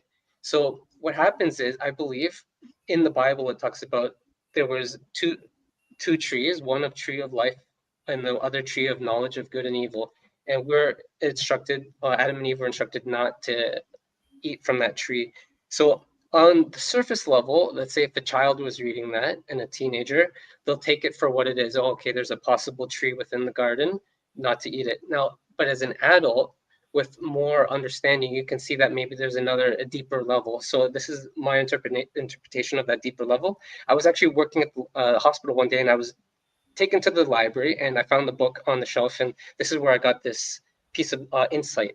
So it talks about how the tree of knowledge of good and evil is actually representative of a tree of lies. What happens is when I eat the lie or I believe the lie, the seed from that fruit takes literal root in my fertile mind, growing into literal tree-like structures. If you were to open up the mind, it would look like a tree with the neural pathways. So what's happened is people consume these lies, and now they're literally under mind control, satanic mind control, and they not only go against their God-given senses, they literally attack their own senses, right? So just like when Jesus talked about the parable of the sower, some minds and hearts are so filled with thorns that when the seed of truth comes along, it can't take root because those thorns are choking out the resources and such. So what we have to do is what we've done, which I know you've both already done. We've gone through our garden and we've found these lies and we've started pulling them out, and we've made room for the truth, and it's started to bless us and our family. So I go into greater detail in my book, but do you guys kind of see where I'm going with the believing lies and how it can form actual neural pathways in our mind? I do believe that the neural pathways that we that are created in our minds is very similar to like the roots of a tree, and just like lightning in the sky as well, and some like river systems as well. Like there's a lot of connections, and then also with ourselves, with our central nervous system and the root systems that we also have. If you look at ourselves, like the veins and stuff like that, anyways, and so there's connections there, and then I also. Oh, and just to finish up, what I'm trying to encourage everyone in my book is for the non-believer and the believer to go through your mind and remove all lies. Just like a computer. Imagine you had a computer. Even if there was one malware in there, it's still able to take over your computer, right? And use your computer to attack others on the network. What we have to do is essentially, what my book is about, is getting rid of the man-made operating system, upgrading to the operating system of the creator, which protects you and others, and just scan your system, your mind, and remove all the lies. And I'm really amazed that you guys both have done that. What a blessing. Thank you. A good way to do that is to go through and honestly think, right? How many of my thoughts are actually mine? How much shit do I really know as opposed to what has been told to me? Okay. Once you realize that you live in an empire of lies, and this is evident because truth is treason in this empire, you start to realize that you have to go back and question everything that has been told to you.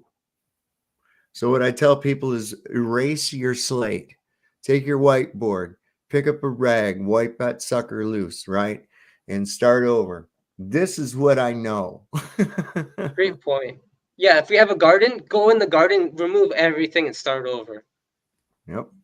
So I'll add my own spin to it if you guys don't mind. It's a little different, but like just perception being reality too, with just like with if you want to talk about the Cain and Abel story with that, like the hunter farmer Abel, and then you've got Cain, who was the person that like he grew a garden, and God preferred Abel's sacrifice, or what he gave him, and it was meat, and Cain had given him like vegetables from his garden.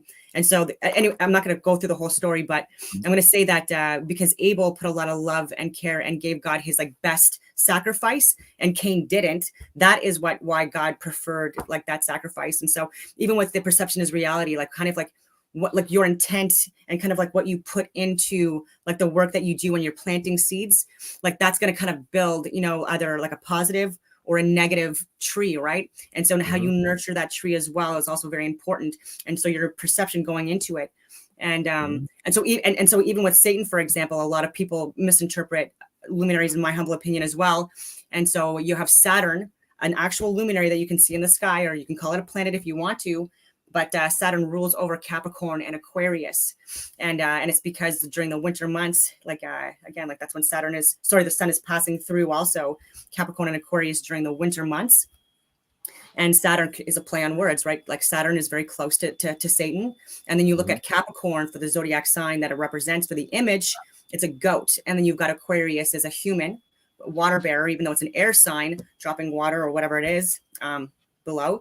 And so you've got the half goat, half human, right? And the and Satan is half goat, half human. It's also correlated with the number with the color red and the element lead also, and the root chakra just so happens to as well, like the heel root chakra, like hell. And so during the winter months in the northern hemisphere, it's very cold, especially in Canada. And we have where animals that migrate and they hibernate and they leave. And it's an extreme cold, right? So these are periods of time where it can be hell on earth, right? And there's a lot of fire and brimstone when we talk about hell, right? So the fire, you make fires when it's cold, not when it's hot, right? So that's why there's a lot of fire in hell. Again, it's a representative of the winter months. And the sacrifices are because, like, if you are in austere conditions, poor, which a lot of people throughout history have been poor or living more austerely, and so there would be periods of time where if you just can't find food, right, because the trees are not growing any apples, and you can't plant anything in the ground because the snow is covering it over. So there's only a few months of the year where you can actually grow and harvest food, right? And gather it for the winters. And so there's been winter times where families have had to sacrifice, not because they wanted to, right? Like a sacrifice is something that you don't want to do, right? And so they've had to sacrifice sometimes their own animals or their own children during times as well. This is all awful stuff, but it's for their other children to survive or them to survive to care for their other children, right? So like a lot of hard choices made. And so times where, again, it could be hell on earth. And great observations. But yeah, I don't know. and even Lucifer is like a misinterpretation of Venus, the luminary. So Venus is also called Hemera, Eos, Dawn, Aphrodite, depending on like where you come from. And it's also like a belief to be Lucifer is a misinterpretation of the luminary Venus. And Venus is like representative of love. So Lucifer is like of love, like not hate. I ran this by a few other people, and this is just kind of something I've been having mulling over around in my mind, the sun, right? Of course, there's where gas pressure and gas behavior destroys the heliocentric nonsense right to begin with, because I'm sorry, gases don't form together into anything for any reason unless they're in something. So and the molecules don't bind together to form like a friggin' ball. Like, when do you ever see any friggin' gases? Sorry. No, it just doesn't behave that way. And it's because the gas particles, if there actually are particles, that's how we demonstrate it. It's described as perfect elastic collisions. So once they stop bumping into each other until they hit something else, they're not going to change directions. So anyway, the thing I was thinking about with the sun in this electric connection, you know how it gets colder as you go up higher in elevation, right? Yeah. I came to this idea I have an induction cooktop that I can get out. And you use, of course, the burner itself, the induction unit doesn't get hot. It causes the pan to get hot. Yeah, I've seen that. Now, it's super cool. It's got actually different settings for high, medium, low, that kind of thing, right? But also a way to control that. Of course, this thing has a safety thing that shuts it off if you take the pan too far away from it. But changing those degrees of temperature, so to speak, would be the same as being a different distance away from the object, right? That you're having the induction with. Yeah. So consequently, it's weaker the further away it is, and the closer it is to it, the hotter it gets. I don't know. I've been thinking about that because, you go up on top of a mountain, it's colder than a well digger's ass. And then you go down to Death Valley, which is what I think, I forget, 185 feet below sea level, something like that, 200 feet below sea level. I forget what it is exactly, but it's hotter than shit, right? I've been there a number. Dead Sea. It's pretty hot there all the time. It is hot, hot, hot. And I'm like, this makes like zero sense. You can't tell me that a slight change in the density of the gas mixture is going to be responsible for that, because let's face it, there's no moisture that, you know, you don't have the humidity. So I just find it really incredible that those lower spots where it's even hotter than where we're used to normal at sea level, you know. Yeah, the And I local started sun. thinking along the lines of induction. I don't know, man. Oh yeah, there's so much to study for the sun still. Like, have you guys heard about the flat sun, the flat disk sun theory? I've heard that. I've heard that. Oh, I well, mean, I mean, like I've what heard, well, the because this is hell a is contained it? environment, because it's a contained environment, there's obviously like light can like obviously refract and bend like in various other directions. And so even if this is some kind of like a sonoluminescence, you know, whatever you want to call it, sun is what we're calling it, then it could still possibly be like reflecting its rays like within the dome and traveling in other areas. Oh yeah, And it could definitely. be looking like we could be perceiving it also possibly, because again, I haven't seen it myself like up and close in person, but we can also be seeing a two-dimensional view of the sun, right? Because even with the moon, like we're seeing a two-dimensional, right? Like I believe like we've only ever seen 50% of it, and depending on like, you know. Have you both seen the quantum model with the two floating superconductors rotating above the circular disk? This is my crude model of the flat Earth. I can present it if really Sure. quick. Yeah, I would yeah, love to go see right that. ahead. Okay, let me just pull up my webpage really quick.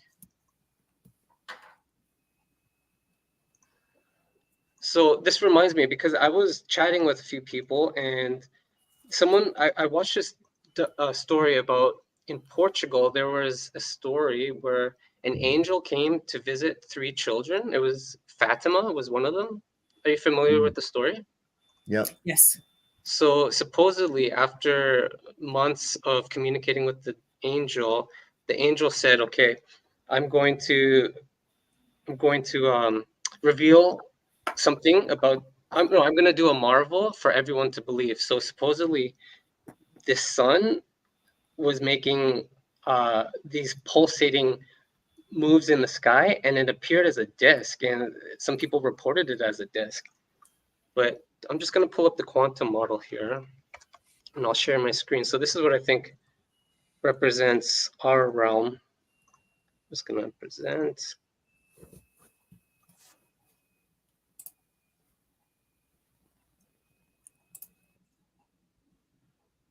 Can you guys see that in here?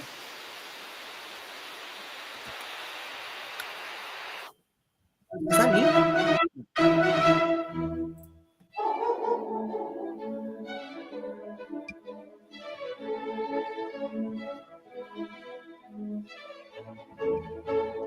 I'm not sure if this actually will represent the sun and the moon, but in my opinion, I think it's as close as the model that has been shared that I've seen.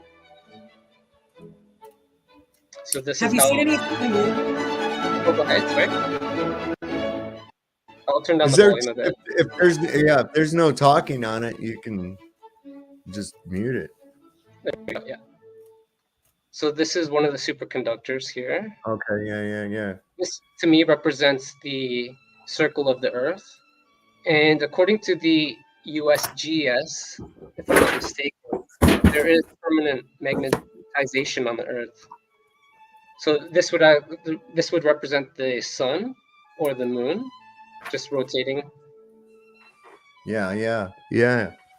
So this is just a crude model. So in my opinion, there would be three tracks or three circuits for this body, and it would be traveling, like Don mentioned, between the tropics.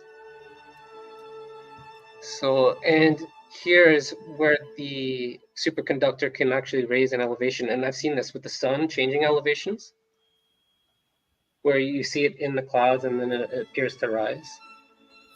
And then I'll just put it up a little bit here where we have the double levitation here. So here, the sun and the moon, and this could explain why we see one type of eclipse, in my opinion.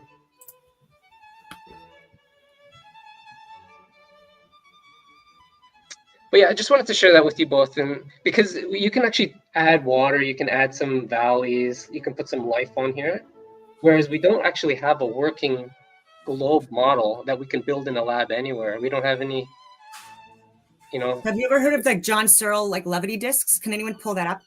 Yeah, that's a good idea. I haven't heard of that. So John Searle, like there's these like they're calling it like a free energy levity discs is what and this is from many years ago.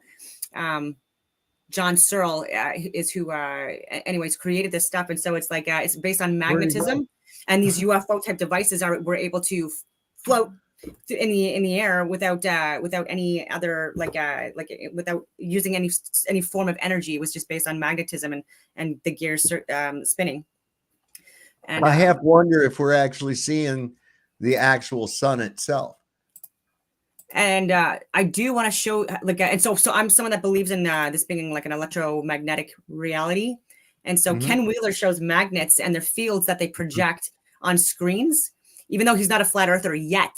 And like he's not, I don't fully agree with like his perceptions of like magnetism and electricity and dielectricity. This is the tattooed monkey guy, right? Yes. Yeah. He's got some good shit. I love that right there. He uses a ferrocell. Exactly, ferrocell. Yeah, and even when you look at a side view, it looks like owl eyes. But so these are different fields, and so like with these 7 luminaries, like these are possibly again like sonoluminescence. I don't know if you guys have heard of sonoluminescence, but I've done some videos on that. But pretty amazing. Yeah, Ken Wheeler is pretty interesting with his research. And cymatics too. Like I could share about cymatics too, because some of the luminaries, when you look close up, right, it looks like they're cymatics, that they're like kind of like sacred geometric patterns that are being created. Just like you could put, for example, like salt on a speaker, and when it vibrates, like there's like certain patterns that can be created. It looks possibly that some of these luminaries are sort of like that. So again, like that, we still need to do a lot more research. They find in these old cathedrals, using a bowl of water, they can get a cymatic pattern in that cathedral that it matches the rose window. Yeah. That those rose windows are the representation of the frequency. And they're not supposed to have glass and lead and shit in them. They're being insulated. Oh, yeah. They used to have beautiful, like different stained glasses with different colors within the stained glass as well. And even within the columns of these structures that predate Benjamin Franklin and all these friggin' liars, like they were actually within the columns. There was ways of manifesting or harvesting the energy. Like, you know what I mean? Like the different, I'll forget the terminology now, but like even using different elements and materials for the antennas and so again, like thousands of years old, like within the structures, right? These are not things that were added on afterwards. Like it's literally built within, and then harmonics used and frequencies and waves. Like these were done like really intelligently. And then even organs were also built in, and other like musical instruments within also the infrastructure. And to heal us, to grow incredible foods. From my research. Yeah, and even copper, like there's different ways of like utilizing electricity in order to like yield like larger crops and have them grow, and using copper as well. Sorry, copper specifically also is used to for healing. Angela Baby Carson in the chat uses electroculture. Amazing. Garden. Yep. Yeah, that's has great luck with it, I guess. Because even with petrified trees, which what we're calling like Devil's Tower and basalt like mines, all this bullshit, like these old trees that were petrified for whatever reason. Also possibly like what yields our petroleum, which is not a fossil fuel, but it's with the tree roots, right? That form like these like this petroleum that's the second most abundant fluid in the world. And you know what we're calling fossil fuels, and which is drilled at beyond 30,000 feet, you know, in a lot of areas. So like, how is that even friggin' possible? Because we didn't occupy any friggin' land. Neither did any like sea animals. Anyways, it's all bullshit. But well, because oil was pretty abundant, Rockefeller coined that term. He used that as a marketing term, fossil fuels, and started buying it all up. Fletcher Prouty doing that. See, that puts a limitation. That means it's a limited resource. Yep. We can have to charge you for this shit. It's like they're doing the same thing with water. They fuck it all up and then they want to sell you clean water. It's like, oh man, I saw this coming when I was a kid. And they're even poisoning. Like I shared a video of like a guy doing a live, because I was telling people, I'm like, we have to go out more peacefully, but like observe and do lives. So just in case they kill us, you know what I mean? At least it's on live, right? And so this guy, Lake Miramichi in New Brunswick, like he recorded live these guys like in full hazmat suits poisoning the friggin' Lake Miramichi, huge lake in New Brunswick. And there was a wildlife preservation guy named Bob watching the whole friggin' thing, letting this happen, like allowing this to happen. And it's like, why are you letting this happen? You know, and so the fish were dying, like this recording. And then the wildfires too. Like these are people deliberately doing this in order to implement like this climate crisis, like disaster stuff, right? Where we're all living in chaos. And then it's like, here, take my money, like solve this problem that you created. Like anyway. These And then we have fires people around defending here, them. these fires we just had, man, talk is most people don't believe they were accidents. No. They believe those fires was set. A lot of people said you ain't going to convince me no other way. Because people was finding fires sparking up in areas. They said it was down power lines because of the high winds. Yeah. And then they're finding these. And then they're yeah, I know, right? And so then I can say so much about this. Fires popping up where there's not even any lines at, nothing. Just poof, here's a fire all of a sudden for no fucking reason at all. Yeah, I've done some videos on this because even in Canada, it's the same thing. And like even fire and law enforcement waiting out in areas, and even like and doing burns, they're calling them controlled burns, when they're not required at all, and when there's major winds in the direction of towns and stuff like that. And it was deliberate. People were saying, "What are you doing?" And there were people that were retired firefighters and stuff like that trying to respond, and they were shutting them down. And so I have videos where I've had like former chief of like fire halls and stuff like that on TV saying like this was criminal, like this is all stuff that was like calling it all out. And Thank goodness. they wanted to respond more, and people were blocking them from responding. And like yeah, like people, it's insane. Wow. It is. And it looks like you're going to be debating an insane topic for many people. They're trying to shut it down, the flat Earth. And fun fact, I know I'm rambling on a lot. I'm so sorry. But that's all right. All right. With Pierre Elliott Trudeau, Justin Trudeau's father. So during the moon landing hoax on December 2nd of 1967 is what it was, right? 1967? Anyway, or 69?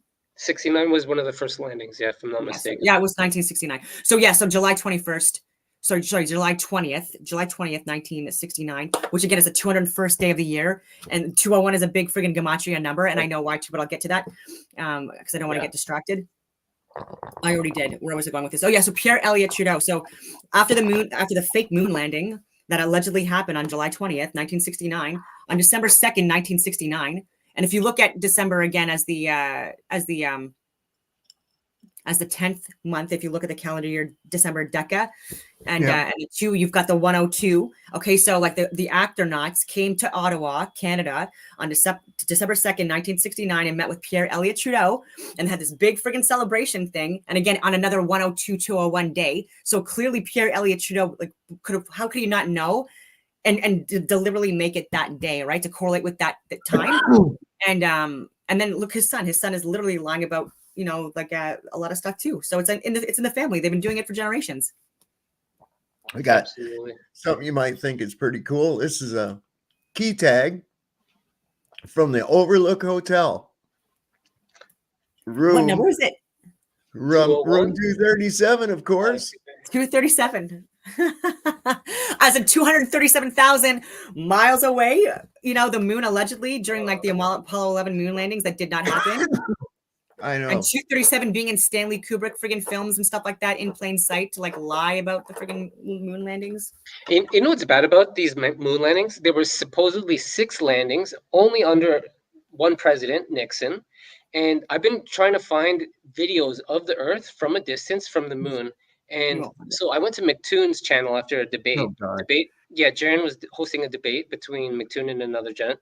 And I sent in a super chat. I was asking McToon, please show your evidence of the very first video of Earth. He couldn't do it on this debate. So he's like, come to the after show. I joined him on his after show. I had to wait 48 minutes. I had to pester him over and over. I was like, oh my God.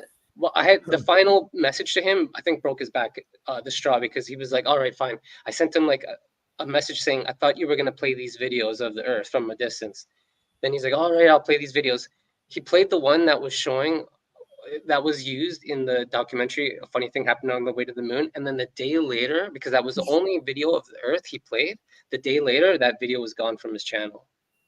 Oh my So God. not even these globe defenders have videos of the Earth from the moon, and there should have been like, So even with the alleged Apollo moon landings, so also convenient. So Apollo again, it's the sun, right? Representative of the sun, and then you have there's only 12 astronauts that actually officially landed on the moon itself, right? So even in that in itself, right, is hidden symbology talking about the sun's path through the zodiacal belt. And when I was talking about the Last Supper, that was Jesus with his 12 disciples, and then there's 12 titans, and there's so many other representations of 12. oh yeah. Did you know Absolutely. that each one of those disciples is a representation of one of the zodiac signs Yep. as well? Yep. Judas being Scorpio, Yep. who gave Jesus the kiss of death. Yeah. That's there's a lot to that, man. I So agree. at the Last Supper as well, when you look at it from left to right, the Last Supper for the 12 disciples, it starts with Aries to start in spring, and then you've got the 3 disciples that represent spring, and so you've got Aries, and then Gemini. Sorry, then Aries, then Taurus, and then Gemini, and then you have Cancer, Leo, and Virgo, and you have Virgo that looks like a woman on the left hand side of him, and also you've got the red and blue there as well, and with what they're wearing, and then so you've got the summer and the spring on that side with the 12 with 6 disciples, and then on the other side of him it starts with the with fall and winter, and then you've got Libra, and then throughout until you get to Pisces at the end. Thank you. Did you guys hear about the theory of Jesus's real date of birth?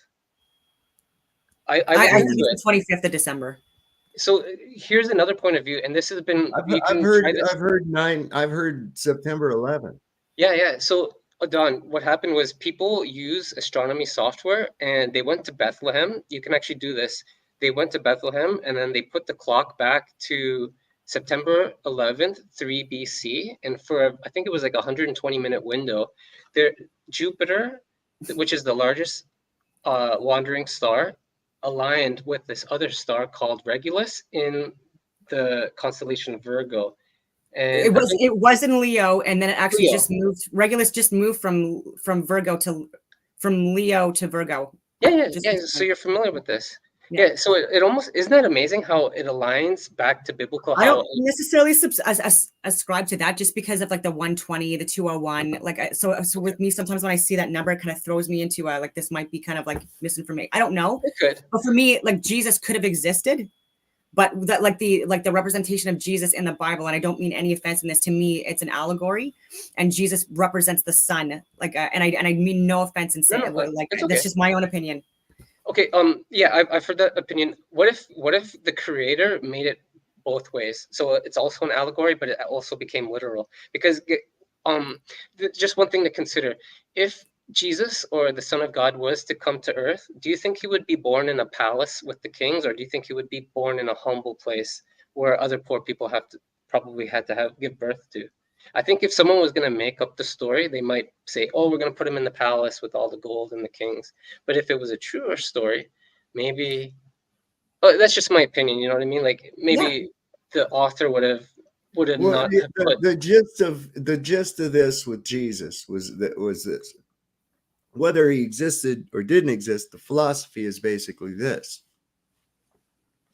You're not better than me, and you're not the boss of me. You think you're the boss of me, maybe, and you can back that up with violence. That's your game. That's not my game. Okay? I only have one boss. This is how I live. I have one boss. It's God. That's it, the creator. And I have my own personal relationship with it that everybody does. And that's how I work my whole thing, man. I don't have a boss. No man tells me what to do. And if they do, I just look at them like they're fucking crazy. The only thing that they've got is when it comes to the end of the day. I mean, I've brought this up before. Some dude in history apparently put on a hat and a little robe and said, I'm now the king of you guys, and you have to do what I say. Now, you mean to tell me nobody said, fuck you? right? I'm sure just about everybody went, yeah, right. Fuck you. Go try it. Go try it. See what happens. Wear a silly hat and a fucking robe and tell everybody that you're the king over them. They're gonna laugh at your ass, right? So, what other recourse do you have to make those people do what you say? Violence. Yeah. Violence and force. So it's like, okay, well, you're just playing pretend because all right, I'm not playing pretend with you. I'll do that under duress. Absolutely. I'll do what you tell me under duress. But Yeah, other than that, no. You know what? There's so many amazing stories, just really quickly, in the Bible of knowing and following the Ten Commandments. There was one that I'll bring up as a quick example. Jeremiah, he was a prophet. At the time before Jesus, he was told to remind everyone, including the king, to follow the Ten Commandments. And if they didn't, Babylonians were going to come in and take over. And I think this also happened with the brother of Joseph, and him and his brothers sold him into slavery. Yeah. But because he knew the Ten Commandments when he was a slave in, I think it was Egypt, people found out, why aren't you bowing to our king? You're supposed to bow down. And he was like, no, I only bow down to my one true boss. And then they respected him for that. Eventually, the king or the pharaoh of Egypt heard about this man because everyone was amazed that he followed the Ten Commandments. He didn't care about what would happen to him. So the Pharaoh put him in charge because they were like, everyone else is lying to me. I know you're not going to lie to me. So he was hired. So literally he went from slavery to pretty much the second man in the Pharaoh's army. So I think this goes into my book, how the Ten Commandments act as our protection. And unfortunately, the devil, he doesn't want us to have any protection. That's how he takes control of us. It's natural law, Eden. It's natural law. Okay. Man can't really create law. And if you look at the 10 Commandments, it's all about creating a victim. It really is. Yeah, and they're perfect laws in perfect order. Like if you look really quickly, the lying, which is number 9, isn't going to be number 1 because that's not as important as number 1. You know what I mean? They're all in logical order, in my opinion. So I believe that when we take Jesus Christ as in a literal sense, as someone that was actually like on earth, I do believe that that's a misinterpretation of astrotheosophy, and it takes away from the divine clock, and it takes us away from like that balance that we have and that understanding of astrotheosophy when we see Jesus Christ as not the sun going through the zodiacal belt, and and then looking at the seasons and paying attention to that stuff as well. It's also like it takes the onus away from us as human beings in order to practice those 10 commandments that you speak of. And there's so many other religions too that have their own principles or rules that they had created, like 7 of Noah, for example. And there's other places that had their own rules, and it's all again about resisting the temptations too much because there's a reason for that. So in order to access our higher levels of consciousness, there's 33 vertebrae in the spine, and Jesus Christ died on the cross, at 33. And then again, this is allegorical, where like he lived a life where he was resisting temptations and things like not, like releasing his seed, right? Whether it be through masturbation or through sex. And as we know, when you like have that seed, like when your sun, when your sun sign, when the moon enters your sun sign, like during a 2-day period of the year, that's a time possibly where at the solar plexus, where the seed, this protein is created. And again, like it's not implausible when you know that women have periods once a month and start to bleed during certain, you know what I mean? So like it's not too out of the norm. And so if you don't release your seed, or if you don't drink and to be disconnected from, and getting that Christ oil, that oil to like, to vibrate and travel upwards to the pineal gland, pituitary gland, and thalamus and access that Christ oil, then again, like these are ways, again, like it's, so we're not lying, not cheating, not stealing. These are all ways that we should be living our lives because it makes us live good lives and it's good for our communities. And, it makes sense. And good vibes beget good vibes.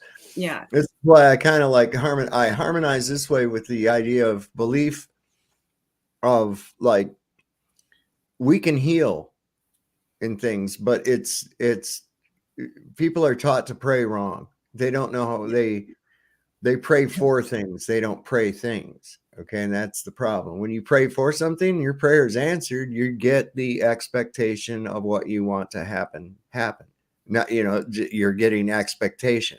You're not getting results. So you're actually praying for the expectation for something to happen, and you'll have that.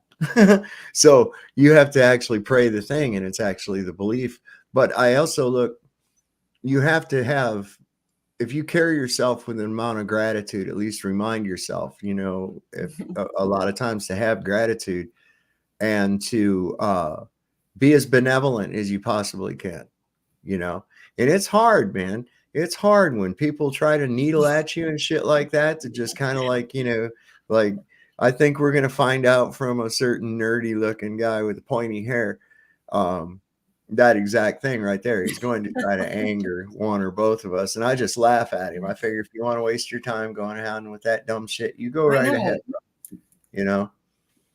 Yeah, so it kind of makes you wonder, and again, taking back Eden, like I really hope that what I'm saying isn't like offensive, like regarding my interpretation of Jesus, because I know for some people it's very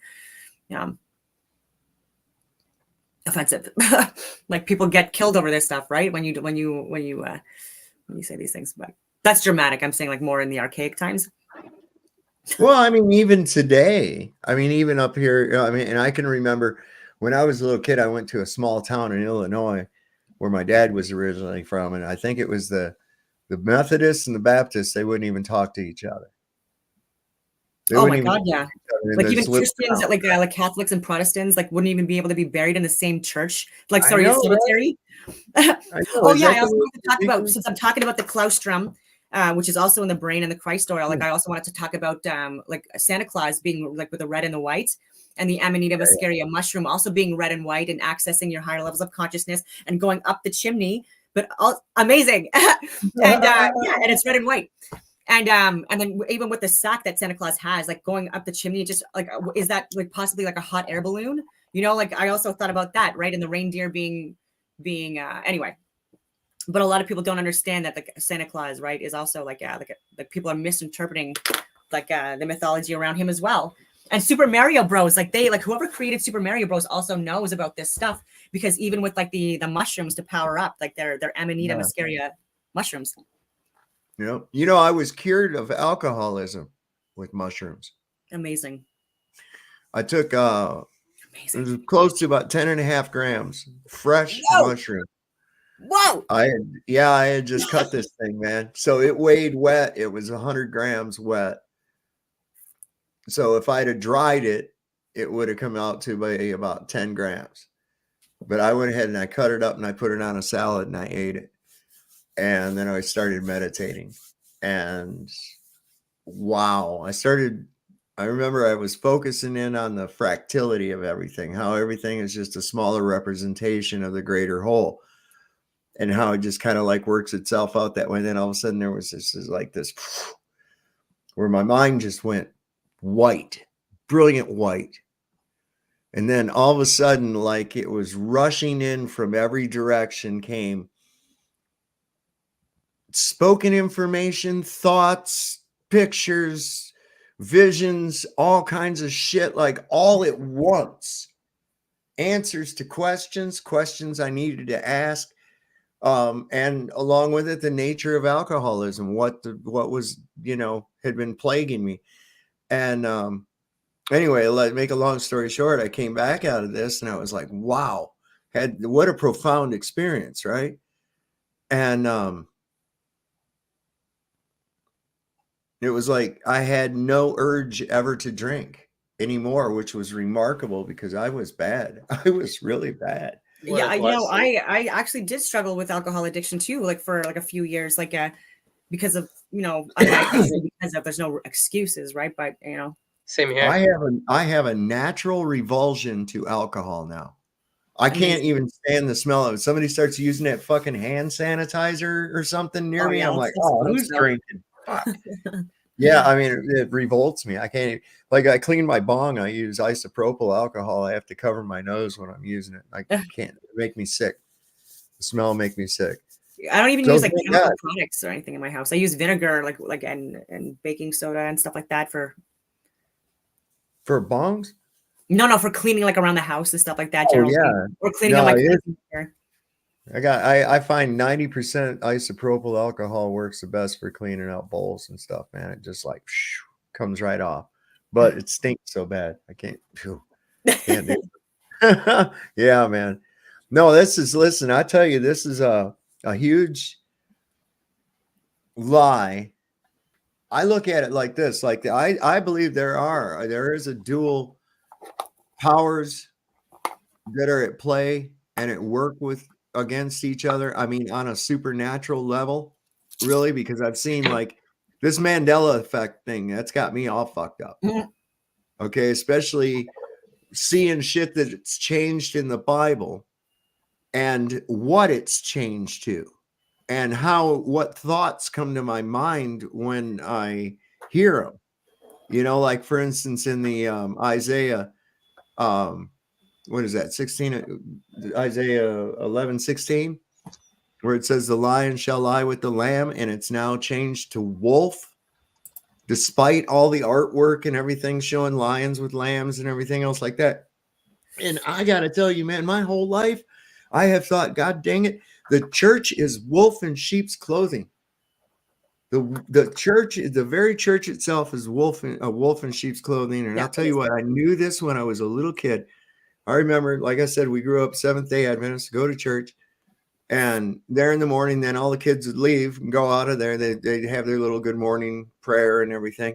And then all the kids would go, and go by age group to these little classrooms, and they had like Bible study and stuff in there, you know, for kids. They'd tell Bible stories and sing songs and shit like that.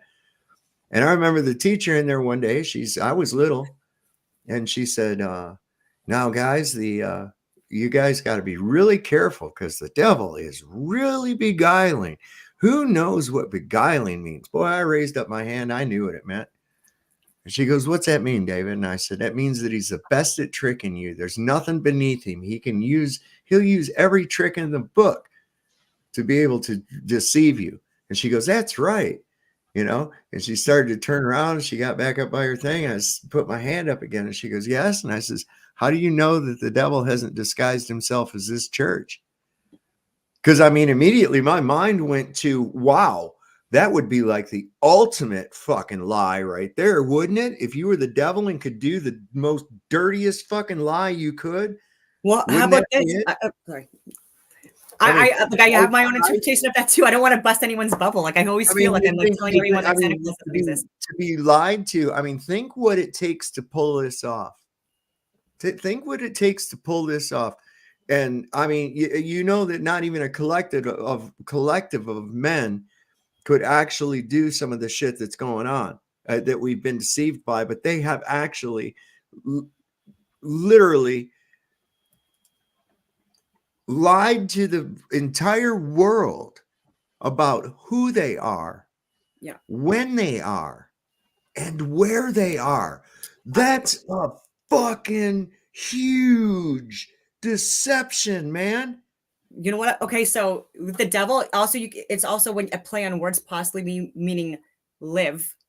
And even with sin, it could possibly be because this reality is based on sine waves. When you look at even like the sense path. And so even for me, like how religious peoples and occult groups have interpreted the sine waves and the sin and the devil with like living like within this cosmos, within this earth plane. It's perception is reality.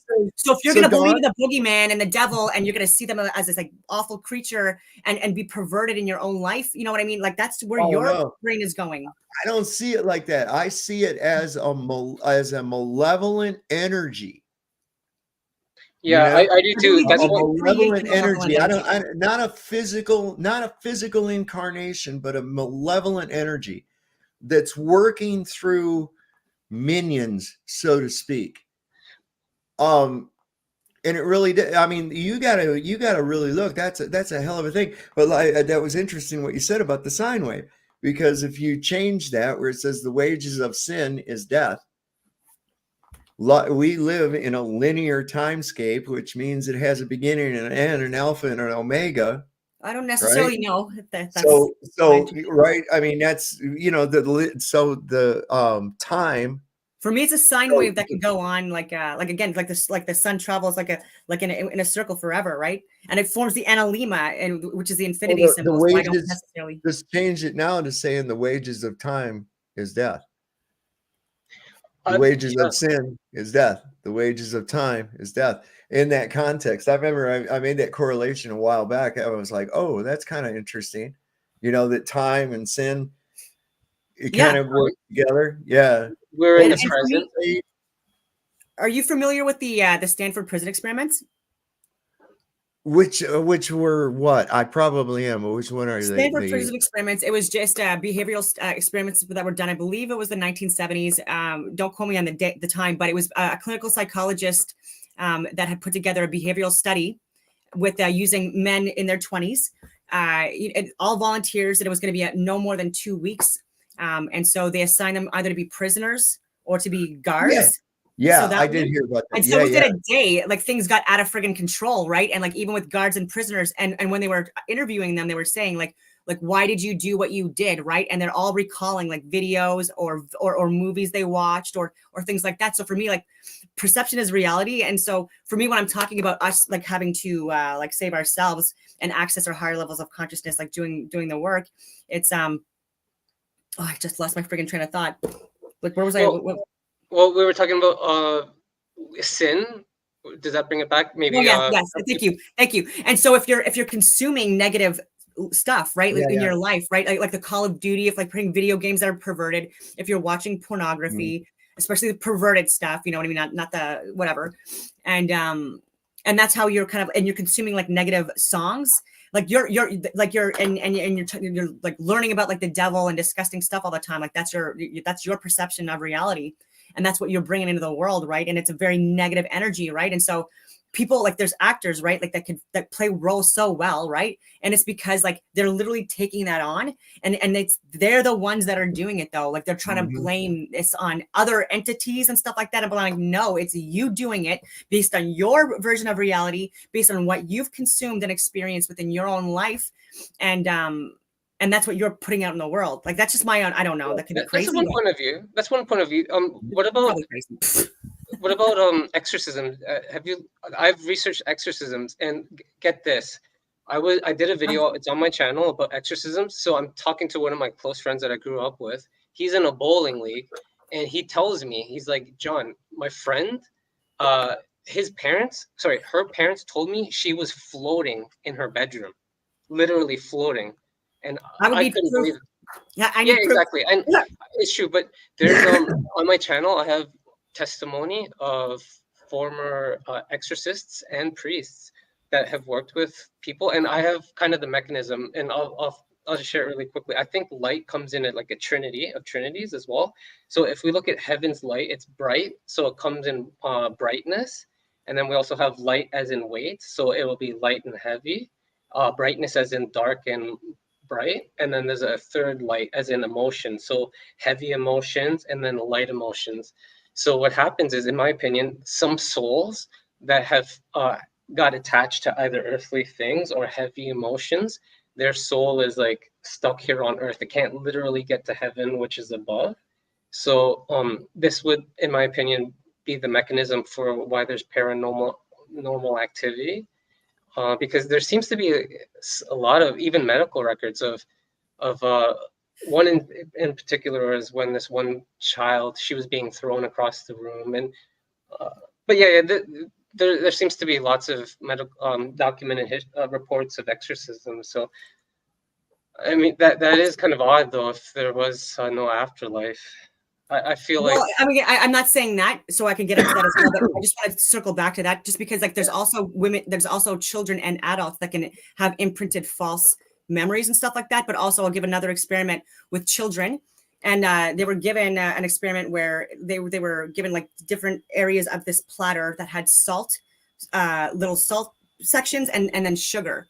And so for the kids around this table, they had the first few kids try out the sugar and then explain or describe the experience, and it was pleasant, and they liked it and stuff like that.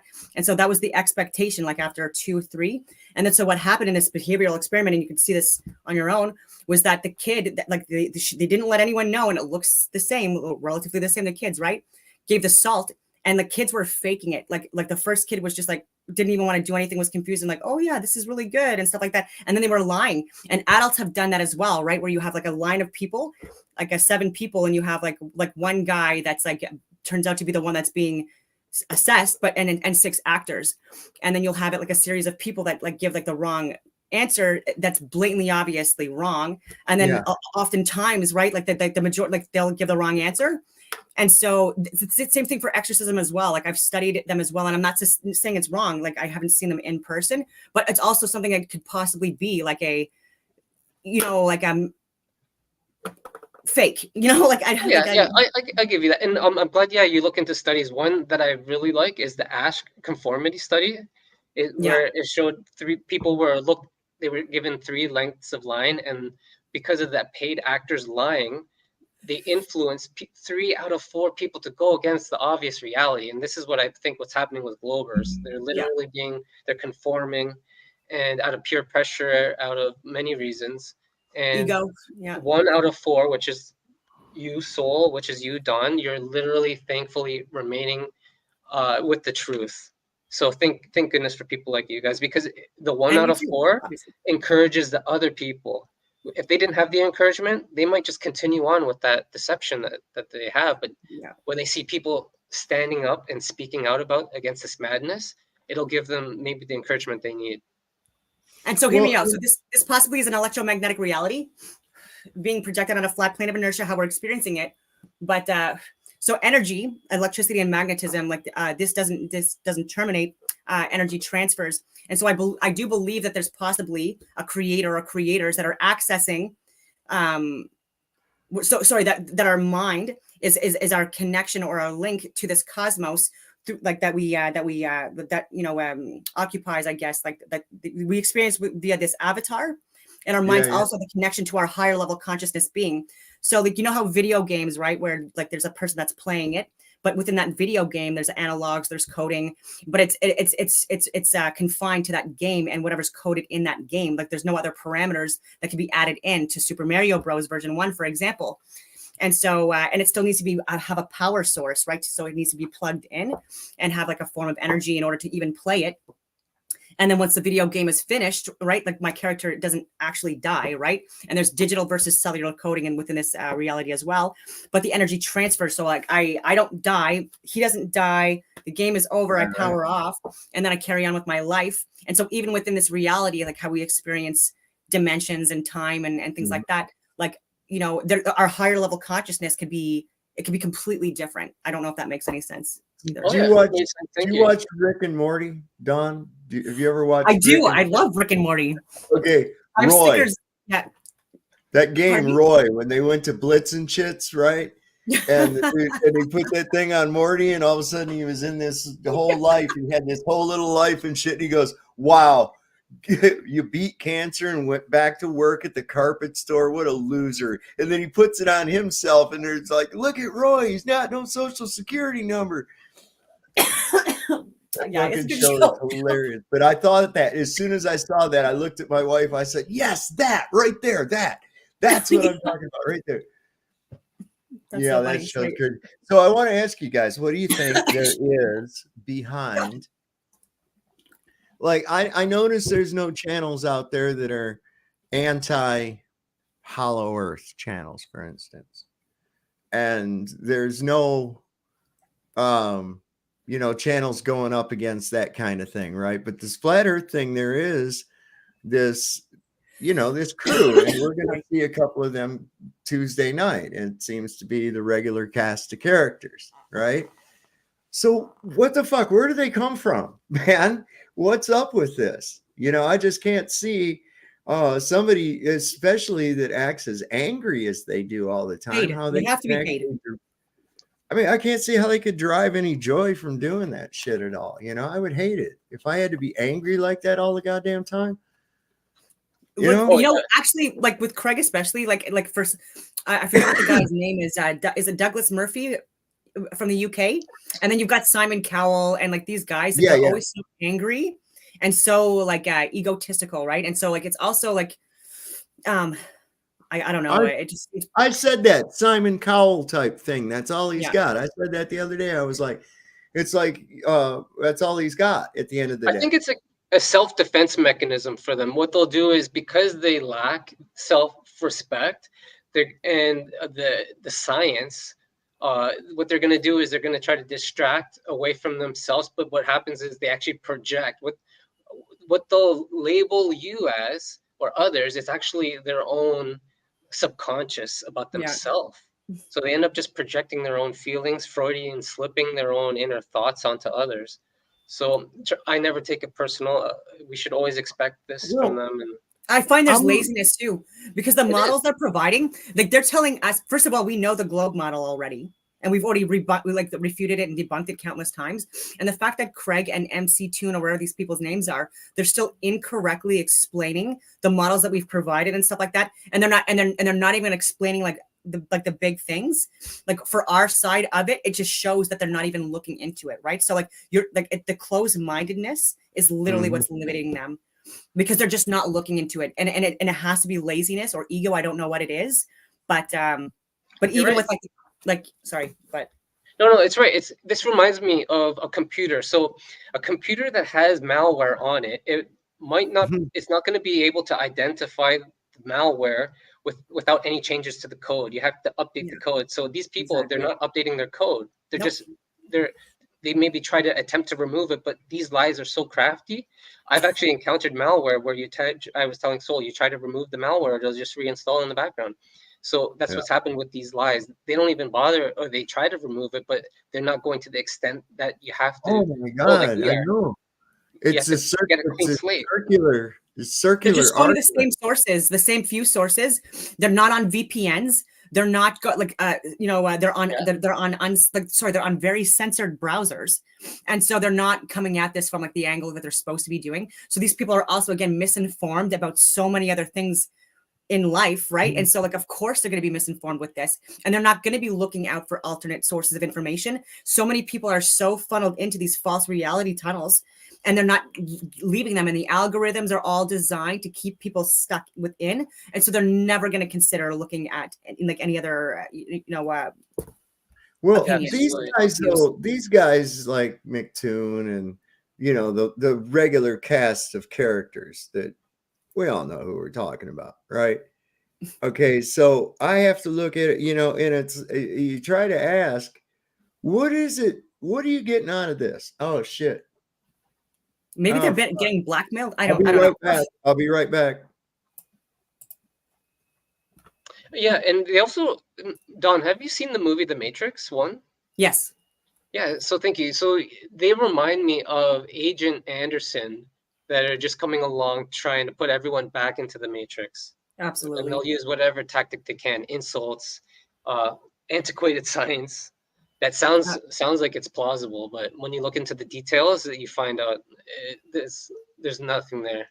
Everything points the opposite direction. I do believe in with the Matrix that you have Neo, which is the one, and then you have Trinity, I think it is, and then you have your Trinity. You remind me of Trinity. What is the Morpheus? Morpheus, thank you. Also, that there's a possibility with like where you have Isis, Horus, and Osiris, and then you have Jesus and Mary and God, and anyways, there's so many countless other examples of these trinities. I believe these are also like interpretations of the of God or the creator, and then also like the sun and the moon. So even with Isis, I believe that Isis is a representation of the moon, and also Luna, Selene, Diane, Artemis, Hermione, Marianne, Artemis. Artemis, yep. And, it's and the moon has always been I don't know, I was gone for a second there. Has always been the goddess of fertility, always represented by the moon. And that's what I've said. They've taken women, I think, out of their natural circadian cycle. I think that even at one time it was like around that time, that's why the men went off on a hunt. And the women stayed back at home. They was already, hey, they're grumpier than fuck, man. Ain't nobody going to screw with them. So they go off on the hunt. The women are all on their thing going on. And then by the time they come back, everything's good. See, Or maybe that's what it switches, and then women hunt, and then the men don't. No, I'm just kidding. Yeah, right. I mean, it's just like That week it's the holy women, and then the rest of the month it's the. No, I'm just kidding. That's like I always thought about that That's because true. I the first time I heard about that, the women that live together will end up menstruating on the same cycle, right? And I was like, hey, the military could grab that up, man. You know, have like Right? these PMS brigades and have them all set for like you got one on standby every couple of weeks. You know, they're on standby. All right, well, it's this you know, Bravo Company. Yeah. You know, And in some cultures, apparently, like if a woman kills you, you don't go to heaven. oh wow, Yeah. yeah, because That's they why there's some got full-on Pandaks and battalions in some areas in the Middle East that are women, like that are only women, and the men in the areas are terrified, not because like the girls can beat them up or anything like that, but like they will if they get killed by a woman, then they don't get to go to heaven. oh my god, yeah, God Yeah. will look at him and It's say, just you're misinterpretations. you're a bitch, dude. You're a bitch. I'm not letting you. Yeah, misinterpretation of us. Mm. One thing we You know, won't like see is in all like I was saying is there's something else I think driving these people, man. You Oh, know, yeah, there's of something course. else. And I'm not talking about your regular thing and your regular run of the mill person that just thinks that they believe what they've been told, you know. I'm talking about these people that they're out there, that's their whole thing, right? Professional flat earth haters, Oh, right? yeah. Yeah. So I have to wonder what drives them. And when you really pin them down on any of the social medias, YouTube, any of it, and when you pin them down, this is what I find interesting is the standard stock answer. They're doing it out of nobility to save people from misinformation. That's what it always comes down to. That's always their excuse. They're and I hate to insult people, but like I mean they're not bringing in on their channels academics. They're not, right? Like so the people that are watching like the slap happy stuff, like there's going to be always more people unfortunately now that are going to be operating more low vibe, and so so a lot of his subscribers and viewers, unfortunately, doesn't mean like they're looking for the insults. They're looking to be reassured by like their Santa Claus, their idol that they're worshiping. You know what I mean? Because like, oh, he's making fun of flat earthers. Ha ha ha ha. They're not looking into the globe or the earth science. They don't give a shit. They're looking at the humiliation aspect because they get enjoyment out of it. So by us interacting with them, and that's what I was gonna say. Like I'll absolutely do this thing with Craig, but the thing is, it's just further fueling like the negative stuff, right? So like if it were up to me, and it's not, but like I would not ever entertain them on my shows anymore or even mention their names again, because like it's just giving them fuel for their negative channel, right? Like all of their money that they're getting, it's all negativity, right? It's all negative, low vibe. Whoever's donating to them, they're low vibe. Like why would you donate to someone that's humiliating people and lying?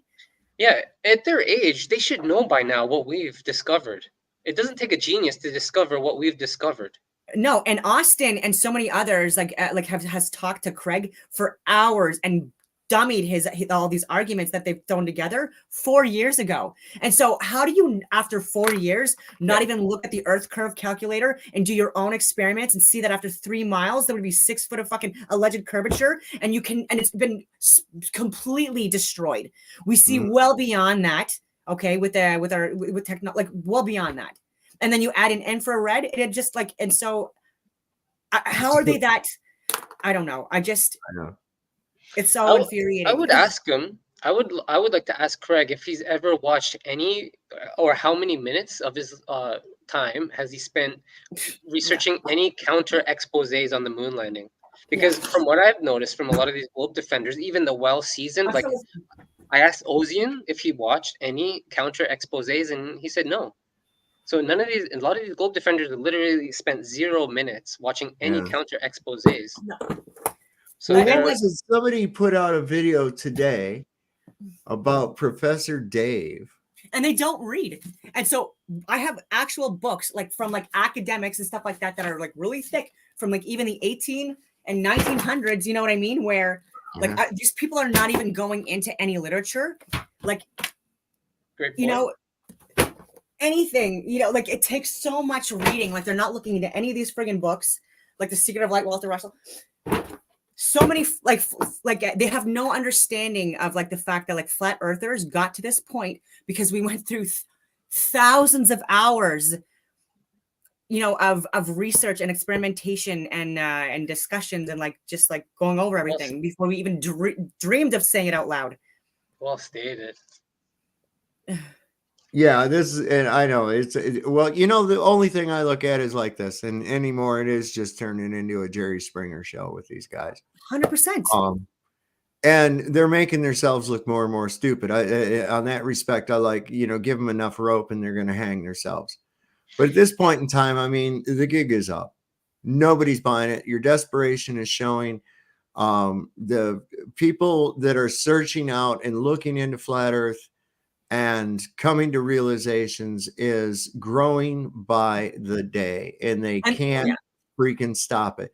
Consequently, they're losing their mind about it. They're losing their bullies. They literally thought this is the target. It's literally like the friggin' predators that want to go in the daycares. You know what I mean? The Craig thought because, oh, I was a nuclear physicist or whatever, like I'm gonna like destroy these stupid flat earthers. And so he was literally trying to target us like a fucking bully. Sorry for swearing again, because he wanted to humiliate us. You know what I mean? But guess what? You didn't. And you keep on getting embarrassed. And he keeps on saying that he has like 800 debates that he's won. No, you haven't. Again, subjective reality, just like your fucking Earth curve, broke. Like, no, you have not won any of them. It like, backfired on him big time. You're absolutely right. It's just, again, it's not up to hate on people, but I'm calling bullshit on his nuclear physicist bullshit. You was on a fucking sub, so what? Yeah. You know, I mean, like I was special forces. I went to West Point. Like I have awards from actions overseas. I don't give a fuck. You know, like what he's done. I've done my own stuff. Yeah, I know. It's like I've done my shit too, man. Long before he was even thought of, man. I was. Well, let's see. 84 through 85, I was a net control station for 5th Corps headquarters in Frankfurt, Germany. High frequency radio. Radio and radio teletype. Yeah, it was pretty cool, man. And accidentally somehow picked up a unit in Fort Hood, Texas from there with a 50 ohm doublet antenna, a 50 ohm doublet antenna and a GRC 106 radio transmitter. Wow. You bounced off it bounced several times off of the ionosphere. Oh, and shut the fuck up. Oh god, they just clamp so much bull. Like I just like even with like these like alleged lasers that have gone through space, you know, that's left for, like sometimes like lasers bounce off the ionosphere and like make it to the friggin' ship. You know what I mean? That's how it happens. But then all of a sudden, like they go through the friggin' ionosphere and through the magnetic Van Allen radiation belt, like. And they've never proven it. And I've even tried to look at these lasers that I think it's called like the Vulcan 2020 or something like that. And it was these alleged lasers. Like there's only like one in existence of, you know, like at Convenient. And that's the one that they claim has like, you know, bounced off like signals like from the friggin' sun and moon and stuff like that. And it's like what laser and what color and what frequency can travel even beyond like 1,000. Like, you know what I mean? Like we've done like the measured distances with lasers and stuff like that and sonar and radar and stuff like that. And great question. Yeah, I even had a chat with someone.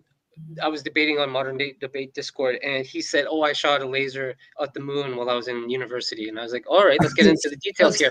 Please give me step by step on what you did." And you know what he said? It was so vague. It was basically, this is what his reply was. And I asked him specifically, "Can you please list step by step the procedure of what you did?" And he came back with a 1-sentence liner saying, we aimed the laser at the center of the moon and then it bounced back. And I was like, where's the details? No, I want to hear more about this. You said you took part of this experiment, and it was the vaguest answer I've ever heard or read. And it looks like I have to find someone else that's more of an expert, because people lie all the time. Honestly, people will lie to you literally because they would rather that than have the ego death. Like, and this is what I mean. Like even Buzz Aldrin and Chris Hadfield and these people, their ego is so big that they would rather lie.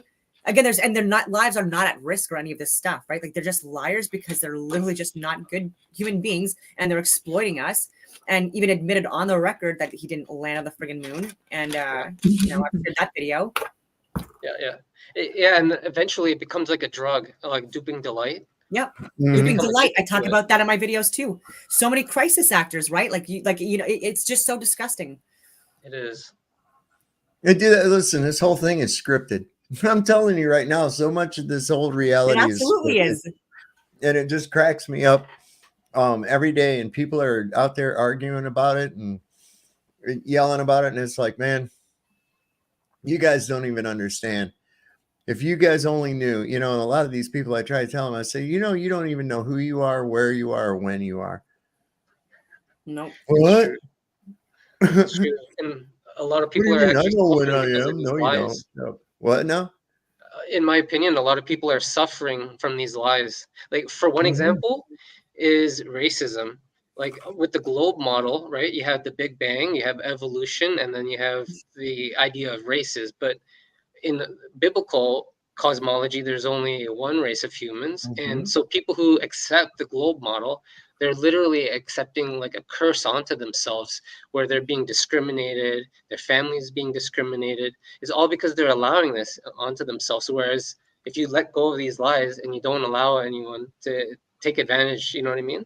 Or There's Well, racism and sexism in the religious texts as well, right? And hierarchies even within institutions where there's lords and things like that. And so like there's also like a bit of psyops messaging controlling going on within these, unfortunately, within these texts. I don't mean to be offensive. Like there's still you're right. divinely beautiful books, great lessons. I have No, them. I You know, agree. Quran was a outside, perfect example. Yeah, think about exactly. this outside of the context of ethnicity. What does that word race mean? Oh, It's a like competition. the competition to win. Trying to get ahead, trying to be first. So by calling ourselves by our skin colors or our ethnicities races, that Great automatically observation. seeds in the mind that we're vying for superiority over one another. Yeah.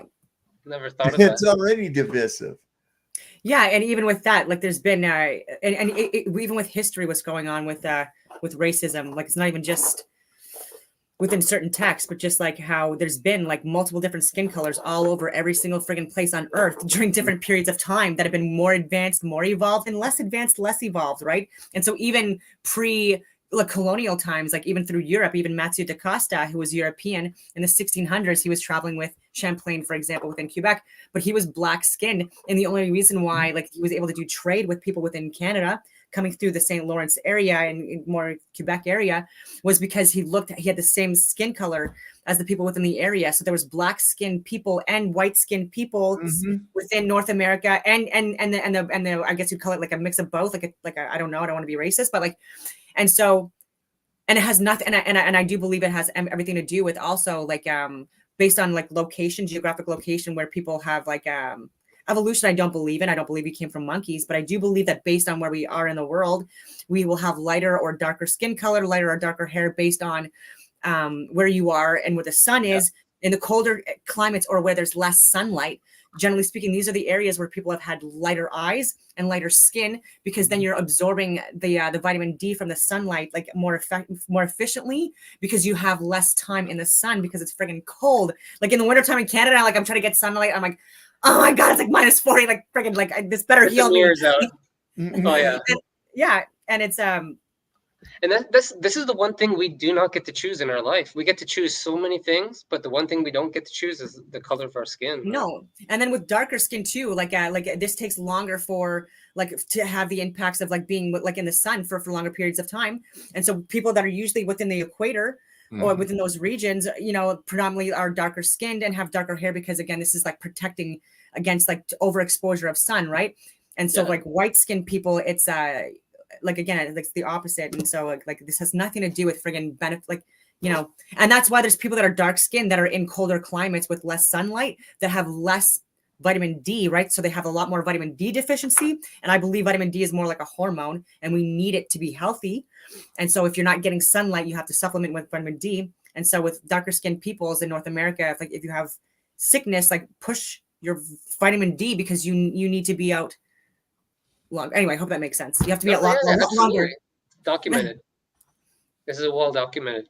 Yeah. But yeah, most people, a lot of people are unaware. So health is wealth. So unfortunately, did you guys know that in the United States there was a recent meta-analysis where they found that seeking medical attention is now the third leading cause of death in the United States?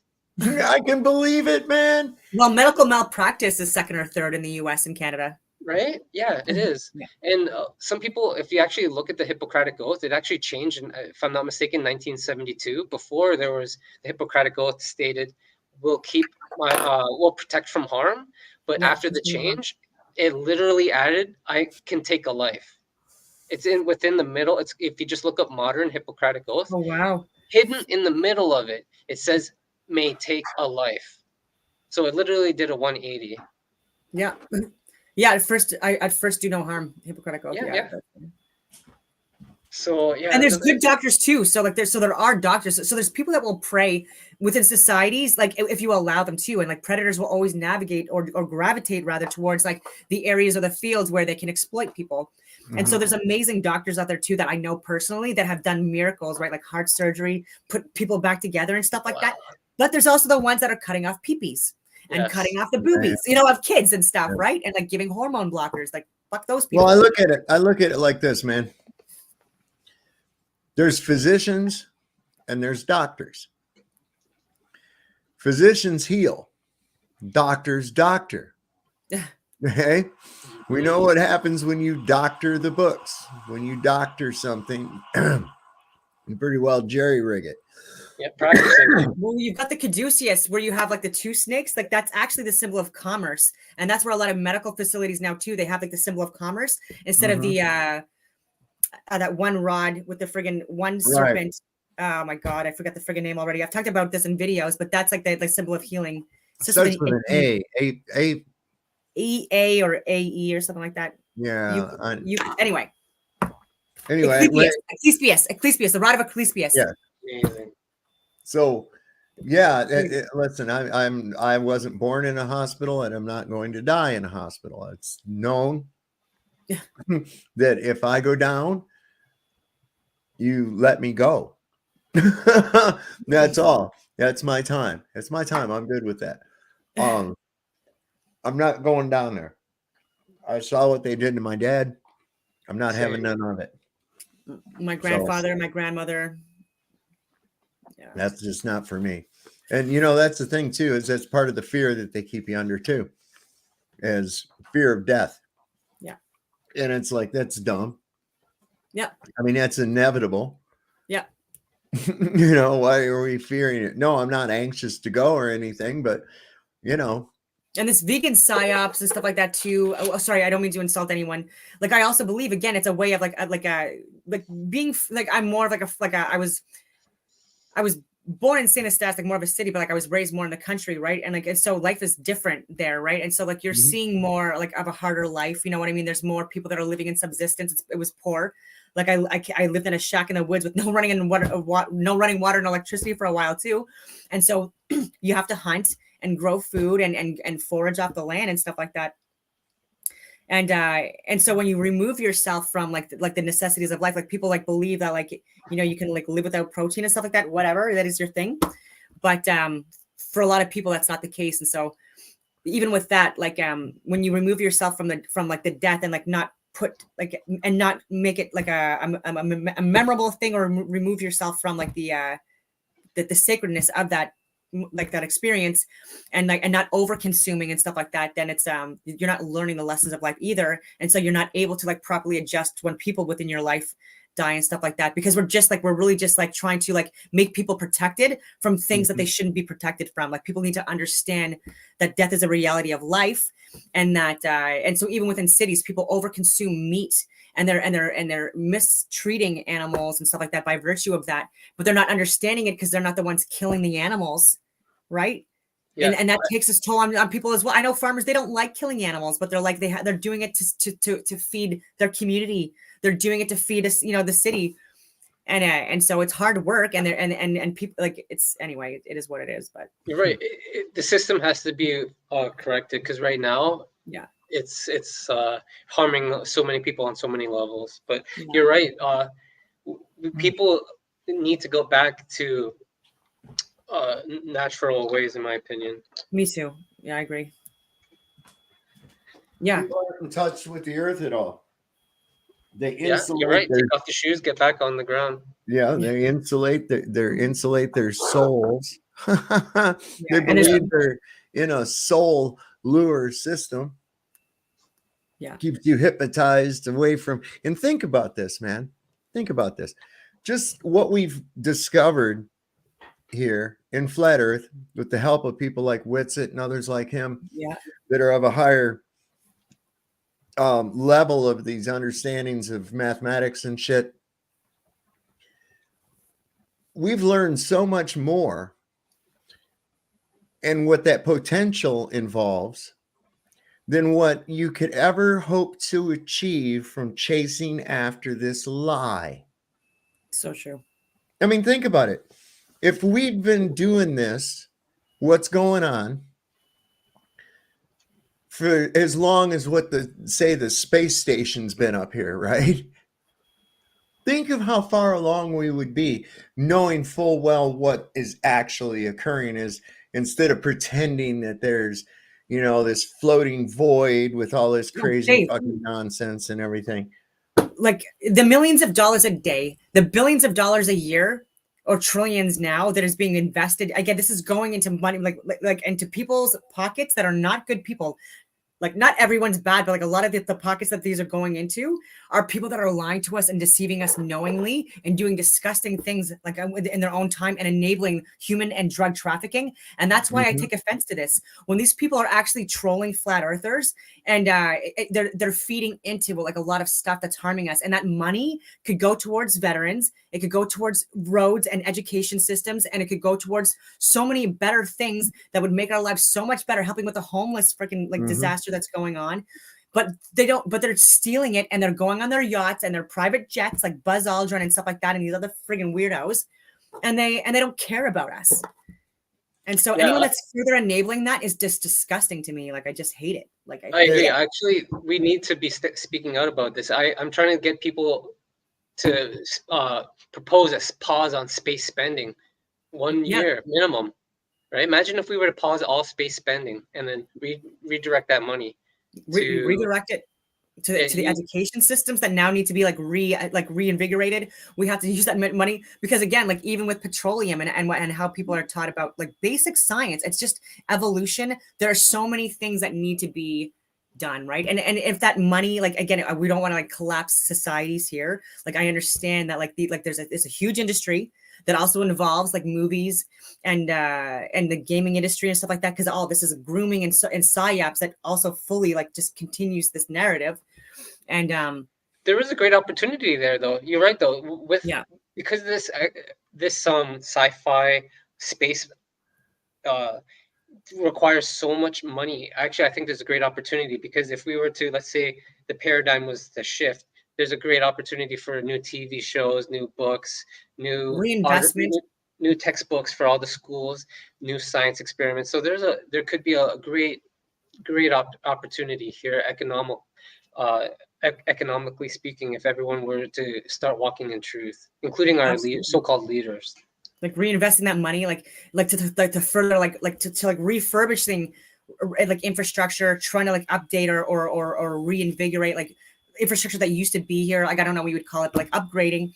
And then even with like the science and exploration and stuff like that, and like and trying to make land that's right now inhabitable, making it habitable again. So even with getting like subsidies and getting people out more on the land, because again, like people don't understand that even the population right now, it's like people are alleging it's 8 billion. I believe it's like not even half that, because I've done the calculations of like the 300 major countries in the world and like the populations, and I've done so many different freaking calculations, and the amount I got up to was 1.53 billion. And so I'm even erring on the side of like caution and saying, okay, 4 billion. You know what I mean? Even that, right, is a stretch. And so even with 8 billion people on 1 acre of land can fit in the state of Texas. And so even the US is like 95% uninhabited, or and so like people don't understand that, like they you have so much land. Absolutely. Even India, China too, it has like 85% uninhabited land, and instead of like going into other cities, okay, overdeveloping other fucking areas, no offense for swearing again, like just move out a little bit. Yeah, Yeah, and they're trying to. I guess they're trying to do like the Lord of the Rings. They're trying to keep us inside the rings right now. Yeah. Mall And they three. do want to have a minimal limited population, because when it gets to a certain level, it just means that more people are communicating, and then the jig is up, right? You know, and so Right. like when you're able to control like a certain amount of people, you know, that's the only way it works. Like Yeah, I- for them, they believe their power structure requires ignorance of the people, because Yeah. that way it'll protect them from any sort of attack on their system. And actually, this is why I think what they do now is by trying to inject so many children at the hospital at birth and pre-birth, Yep. is because they're trying to prevent any next savior from coming up. So before, like back in the Bible, they talked about when the king found out that Jesus was being born, he wanted to prevent that. So they went out and tried to massacre all the first first male born.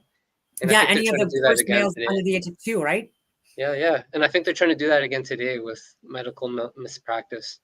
That's just my opinion. With the increase in therapeutics as well. There's also been like an increase in cancers and autism and so many other issues. And I've shared the VAERS, the vaccine adverse events reported from Pfizer alone, just from UK reports and other technical data, and showing that even February of 2021, I was sharing this information where like even COVID, even the actual virus itself, it was actually contracted via inoculation in 4.6% of the VAERS that were reported just out of the UK alone. And then there were other horrendous side effects that were reported that I've shared repeatedly on here. And then also the VAERS reports that came out in March of 2022, even worse. And again, this is stuff that I shared with all levels of government, so many different people, and no one is talking about this yet. Like They it's can't. We probably shouldn't talk about it on here. Sorry. Did you both stay strong? I mean, it came so close to us, didn't it? Eh? For me, I had to protect my mom and myself, but I'm sure you guys were able to protect yourselves. Well, Eh? you got to understand this too. No matter how it is, nobody's going to bust in and start putting things in you. Okay. No. They may threaten. Everything ends up that it is a contract. Okay. Now they may try to coerce you, but in the end, see, they have to escape this karma. They have to escape that karma. It's kind of like this. If I put out a dish of apples, right, and I sell these apples, and I just put a sign on there that says apples, but I poison the apples, and people get sick or they die from eating the apples that I poisoned, that karma's on me. That I agree. that guilt's on me, right? Yep. Now, if I put a sign out there that says poison apples, and I poison them, and you go ahead and you buy them, you consented. Okay, that's on you. Yep. Now, even if I change the word from common language like poison and use some kind of fancy word for the poison that you've never heard before, right? Yep. And I call it that kind of an apple, and people say, "Ooh, that sounds good. That's a new kind of apple," and they eat it. Well, it's still on them because they didn't look into what does that mean. You see, that's how their little sick minds operate. Yeah. Right there. And it all works into tricking you. And of course they had people by the golden handcuffs, and that's being remedied. I mean, these companies are getting taken to court big time. I was just gonna say. Yeah. So even here, we had people like I've named this in my videos because I do talk a lot about international events, but very much a lot of stuff within Canada as well, and who was in position and who made decisions and why and how fucking stupid they are. Anyway, and so like within Canada for the Freedom Convoy, the Emergency Act was declared, which used to be a War Measures Act, when it was only declared in World War I and World War II, and then a draft was declared shortly after. So this is how stupid these people are. Bill Blair, again, he was chief of police in Toronto during the G20 summit, and he illegally arrested literally like over 1,000 people, canalized them into an area, like people that weren't even part of a friggin' protest, and like people were getting picked up and put into like cages in areas that were not even in precincts and literally beaten out. Like you can't even believe the stuff that was happening. And he literally had people put on fire or set on fire, I mean, his police, like a police vehicle, and for hours. And again, they had crisis actors there. It was so obvious. I reported all on this, and this prick, and that was from 2010. He goes from 2010 to that, didn't get arrested for that, and people are still calling for him to be arrested for that and jailed still now 14 years later. So in 2022 he was the Minister of National Defense. So I'm like, oh fuck, I'm like, we're screwed. So I'm like, okay, I'm like ex special forces, I'm doxing myself, I'm like, there's gonna be crisis actors involved, like this guy's crazy, he's gonna try to fuck it anyway. And so like I got way more public on that stuff. And and so just to turn out these guys, they try to incite a riot. Like Brian Fox, like he's the head of Enterprise, a millionaire, allegedly was the one that was carrying the Nazi flag, and was allegedly that I allegedly have photos of, multiple photos of allegedly of him like walking up Parliament with like law enforcement and other people that were again like staging and planning this to incite a riot, just like January 6th. And so this is all coming out finally. It was just justified. It was just deemed unconstitutional and illegal that it was enacted. Finally, now over 2 years later, and now there's more things getting pushed into Parliament to be seen. So for me, I had a friend. Her name was Helen Gruce, Ottawa Police Services, super badass, awesome woman. She's done higher level contract stuff with me with the government that is beyond Ottawa Police Services. But she was calling out SIDS with, I don't know how much I can say about this, but investigating sudden infant deaths and the link with the therapeutics right early on. And so we're in the same network. I've known her for years, and we were talking about this stuff and like showing medical, scientific, and government data. And then what happened? She gets suspended and charged during the Freedom Convoy because we're saying that like this needs to be peaceful. Like we can't have our own screwing over other people. Like in January 6th, there was a lot of cops there too. We're like, you friggin' losers. You know what I mean? Like, what are you doing? Like, and then ones that were duped, like there were, you know what I mean? They were set up too, right? So there were cops that were set up as well, which pisses me off as well. So that's why I also wanted this to be peaceful and call this stuff out. But though, so I'm naming people. I'm saying these are the friggin' people, and they're still not arrested yet. Like they're still not, like they're still in power. Like I just can't even believe it.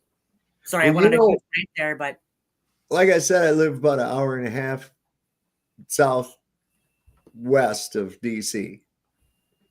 Oh, crazy. And I thought, that's going to be historic. I thought about going up there because, we were announcing it like a week, 2 weeks before. And I was like, this is going to be fucking historic, man. And I thought, and then I got to thinking, I don't know, there was this like little feeling inside. This little feeling inside told me this don't feel right. Something fucked up about this.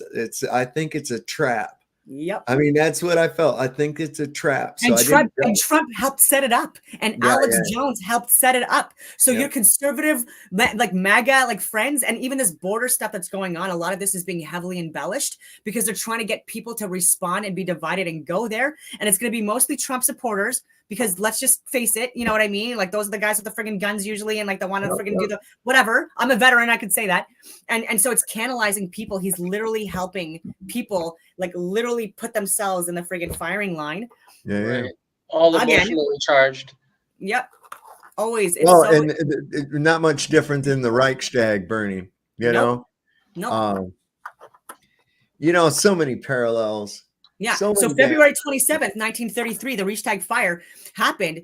And then like shortly thereafter, actually on this day in history, all Adolf Hitler, all these new measures were implemented for him to be a friggin' dictator. And that guy, they labeled him as an extremist communist. And I have archived accounts that I've shared from SSS soldiers. Wasn't he a mentally handicapped Dutch guy? He was Dutch. He was beheaded. I don't know if he was mentally handicapped, but he appeared to have been extremist, like a communist extremist. And so he was a good person to blame. There's accounts of an SS officer court testimony literally admitting that he drove him to the Reichstag, which is German for parliament, and the fire had already been set. And so it was an impossibility. It had already been set, but he was the one that was the fall guy. And so even in World War II, they were doing this. And again, I was saying false flag events. And then I'm like, I even said it before the Emergency Act was even voted on. But this is what I mean. I knew they were going to vote on it. And I even emailed conservative people. I'm like, don't vote for this. Don't do it. You know what I mean? And I was like arguing with people like lawyers. And I'm saying it's not fucking constitutional. And they're like, yes, it is. And I'm like, you're so fucking stupid. Anyway, it was just a mess of a time. Sorry, I'm going There on. was already they already planned on it before the event even took place, man. It was the good old Hegelian dialectic. They've been running it on us every day for our whole lives. Don't believe half the shit you even see on this. You know, I mean, I've even heard, I mean, the reports. And you know what though? And I literally, like, even a week before the Freedom Convoy came here, I literally knew it was coming. And I even have a whiteboard that like the proof, like the date timestamp. I literally because I'm ex special forces and I'm in that community. And even after I retired, I still work with them on higher level stuff. And so I was letting them know, and they had no idea. So they're like, acknowledge now. And I'm like, good, because I didn't want this to be a thing that where they were just caught off guard, because they were even trying to employ tanks. And so I had guys that were Green Army that I've done training with, or like phase stuff with, or deployed with. And I'm like, guys, and I'm like, this is not a right wing white supremacist friggin' thing. And I was giving, and I'm talking to these guys, and and then Parliamentary Protective Services, because I've worked with them too. I've done executive protection for the heads of the Bank of Canada, but I've also done executive protection for Justin Trudeau, like even like almost 2 years ago now, like 12 hours after the former Prime Minister of Japan was assassinated, and I didn't wear a mask either, and I was the only one not wearing a mask, because like I didn't bend the fucking knee. All these men wearing these fucking masks, and I'm like, I'm not wearing it, and he was looking at me, and I was like, you know. And I'm not vaccinated either. Like, can you imagine these men wearing a mask and when a woman isn't? Unbelievable. I didn't. Yeah, do and I it was the for a only one. second. It was inside Parliament too and stuff like that. I'm just like, you guys. Oh my I didn't God. do it for a second. I didn't do it for a second, man. I did it in hospitals and stuff, because like, in certain situations, just because like I needed to see family, like you know, and In the so hospital, they were pretty tight. yeah, and it's yeah. But good for you, Well, Sovereign. Thank you, just, man. you just wait till they're off doing their TikTok video, and then you can just sneak in there and see grandma or whoever, you know, because there are obviously no nurses around to stop you. They're too busy choreographing a fucking routine for TikTok. God, right? I mean, God. dude, I saw this. Listen, I saw it coming even. I remember they started showing a mystery illness in China. And I was like, oh, fuck. And Yeah, I'm not scared of any of these illnesses, because I believe the creator knew people are going to lie to us, and he wouldn't have given us anything that we could. Yeah, exactly. Right. So, and that's what, if you look into the nocebo and placebo effect, you can actually override a lot of these so-called attacks, in my opinion. Yeah. That's what. Oh, sorry. There was actually one other person not wearing a mask, and he was a former CFL guy.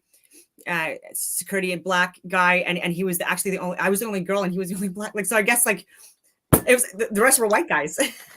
Again, this is not to sound racist. I hope that doesn't sound racist. No, I noticed that as well too, and I don't hold it against him. I think it's just because sometimes, like, subconsciously, they almost want to protect each other in a way. Well, for him, it was like he correlated with slavery. He said like he doesn't like it at all. Because for him, like, like just that stuff. Well, you guys want to hear, I'm going to tell you exactly what this was all about. And this is why it was so remarkable that everybody around the world went along with this shit. Okay. So 6 foot distance. Why 6 foot? Here's why. Because the electromagnetic field that emanates from your heart has a 3 foot radius. And when you are within that proximity of other people, you are communicating with them, even though you don't know it. You are melding in with their vibration. Okay. Yeah. Especially when you're engaging them, when there's intent and conversation. Okay. This is why people get within that zone to have a conversation with one another. So they kept that form of communication away from you. The next one that people aren't aware of is micro expressions.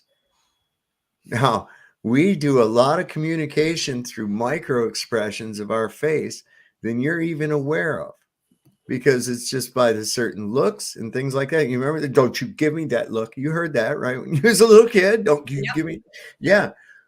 That's an exaggeration, of course, but we do have micro expressions that we use, and that's part of our communication. Again, more isolation. Another place where most people in the 20th century or the 21st century have their most social interaction is, of course, at work. So what happens now when it's no work from home? This whole thing was about isolating people. Absolutely. Demoralizing, demoralizing, isolating, inducing fear, paranoia, like fear against your neighbors, the reporting against your neighbors, like all of that stuff as well. Like it was You ain't got nothing. You ain't got nothing better to do. Sit home and watch these big red death numbers on the news and shit. That were all fake and over embellished. Yeah, it was And then they gaslight everyone who's trying to share an alternative opinion. Yep. Oh yeah. They did. Oh yeah, they was. I lost the channel over that shit, man.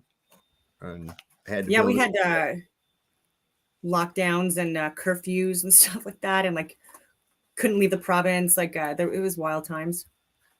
Yeah. Still in the courts and stuff like that, dealing with this stuff. It's like it's actually crazy. Do you guys think it's going to be coming back around for 2030 if we make it that far? I don't think anybody's going to fall for it again. I mean, there's a few people, news heads and shit. I see them out in the world. You know, and they're every so often I'll see some people wearing a thing on their face and driving along with one on or whatever else. But no, most people that I've even talked to, they're like, man, I ain't falling for that shit again. Yeah. I mean, people are seeing it for what it is, and they don't care because what they wanted to do has already been done. Yep. I hope a lot of these court cases go through. And they're going to keep on trying too, because like I believe that the reason why people like don't want to leave the positions they're in is because as soon as they leave and people they get replaced by people, hopefully by good people. I doubt it though, like because again, usually like the pendulum swing goes from one extreme to the next, you know, and so I hope that doesn't happen. But this is why I'm also afraid of like the far right ecclesiastic rulership, right? Because that's usually something that proceeds like the extreme left, you know, ideologies and stuff like that, and you don't want that, right? So like fun fact, not a fun fact, but like even with Germany in World War I. Like even around that period and even before that, there was a trans movement that was happening, and there were hospitals, clinics where there was trans surgeries and experiments and research being done and stuff like that. And again, I'm not saying it is. Sweden, it's just Sweden, wasn't it? Sweden, wasn't it? Germany. In Germany, Sweden, yeah. And so in Germany, and so like this was very early on and stuff like that. And so there was also like more there was a lot of happening there that we're seeing now with like perversions within society and stuff like that as well. I'm not anyway in general. And then there was the swing, right? Because like a lot of the other areas were becoming communist, socialist. All the rest of Europe was communist, socialist. And again, I'll reiterate, that's where the most crimes against humanity were committed. And even when you count in the Bolsheviks for the Soviets, right? Like they were also communists. Stalin and Lenin and these people were extremists on the left-hand side, but still, again, committed the most death, right? Under the guise of communism or whatever you want to call it. And so I just hope that doesn't happen, right? Where we have, you know, like that pushed too far to the religious side where people are going to use their version of religion, right? Because we can very clearly see that Islam versus Judaism versus, you know, Christianity, like there's so many variations of like interpretations of God or the creator, and people are willing to kill over it. And so let's just not do that. Like, you know. Well, here's what I see it playing out. Okay. This is what Act 2 is going to be. Okay. So because of all this woe that has befallen us due to those damn Democrats. Oh, it's not over yet. Those dirty, might be interesting. Devil Democrats, boy, they've fucked our country. We're not going to put up with that. And here comes Donnie boy. Going to be riding in like a knight in shining armor, right? Gonna save us, and he's gonna fix everything. And boy, I'll tell you what, people will put up with just about anything he says to do, regardless of whether it's constitutional or not, because by God, it's not Joe Biden, right? Yeah. And meanwhile, as the Moshiach of Israel, as he's been crowned, moving our embassy to Jerusalem from Tel Aviv. Yeah, they're trying to exploit prophecies and just do that. It's another way of eliciting the emotional red heifer, responses in Dawn. people. They've got the red heifer. They're ready to build that third temple. Now, Yep. is it any mistake that they're in there in Gaza, threatening the Dome of the Rock? You want to see all hell break loose? That's been on my whiteboard for 3 years. I'm like, that's the final move. I'm like, Jerusalem. I literally wrote it on my whiteboard. I'm like, the final move. And this was like over 2 years ago, and I literally have posted this. So like, but before that, I literally was calling out like Russia, Ukraine before it happened, not weeks before it happened or when it happened, months before it happened. Because even with that, by the way, Ukraine also corrupt people. And so, Craig, you might not know that because where you get your information, like might, just be Google. But anyway, but with Ukraine, like there was even a staged coup in 2014 period where there was actually protesters that were killed, and they're calling it by unarmed assailants. It was by law enforcement, and that's also out now finally and released. And again, this was by design, and this was something that they wanted, like more measures put in place in Ukraine. Like they lied about Snake Island. People didn't die. I said it right away. They died about rape allegations. The spokeswoman got fired a month later because of lying about that.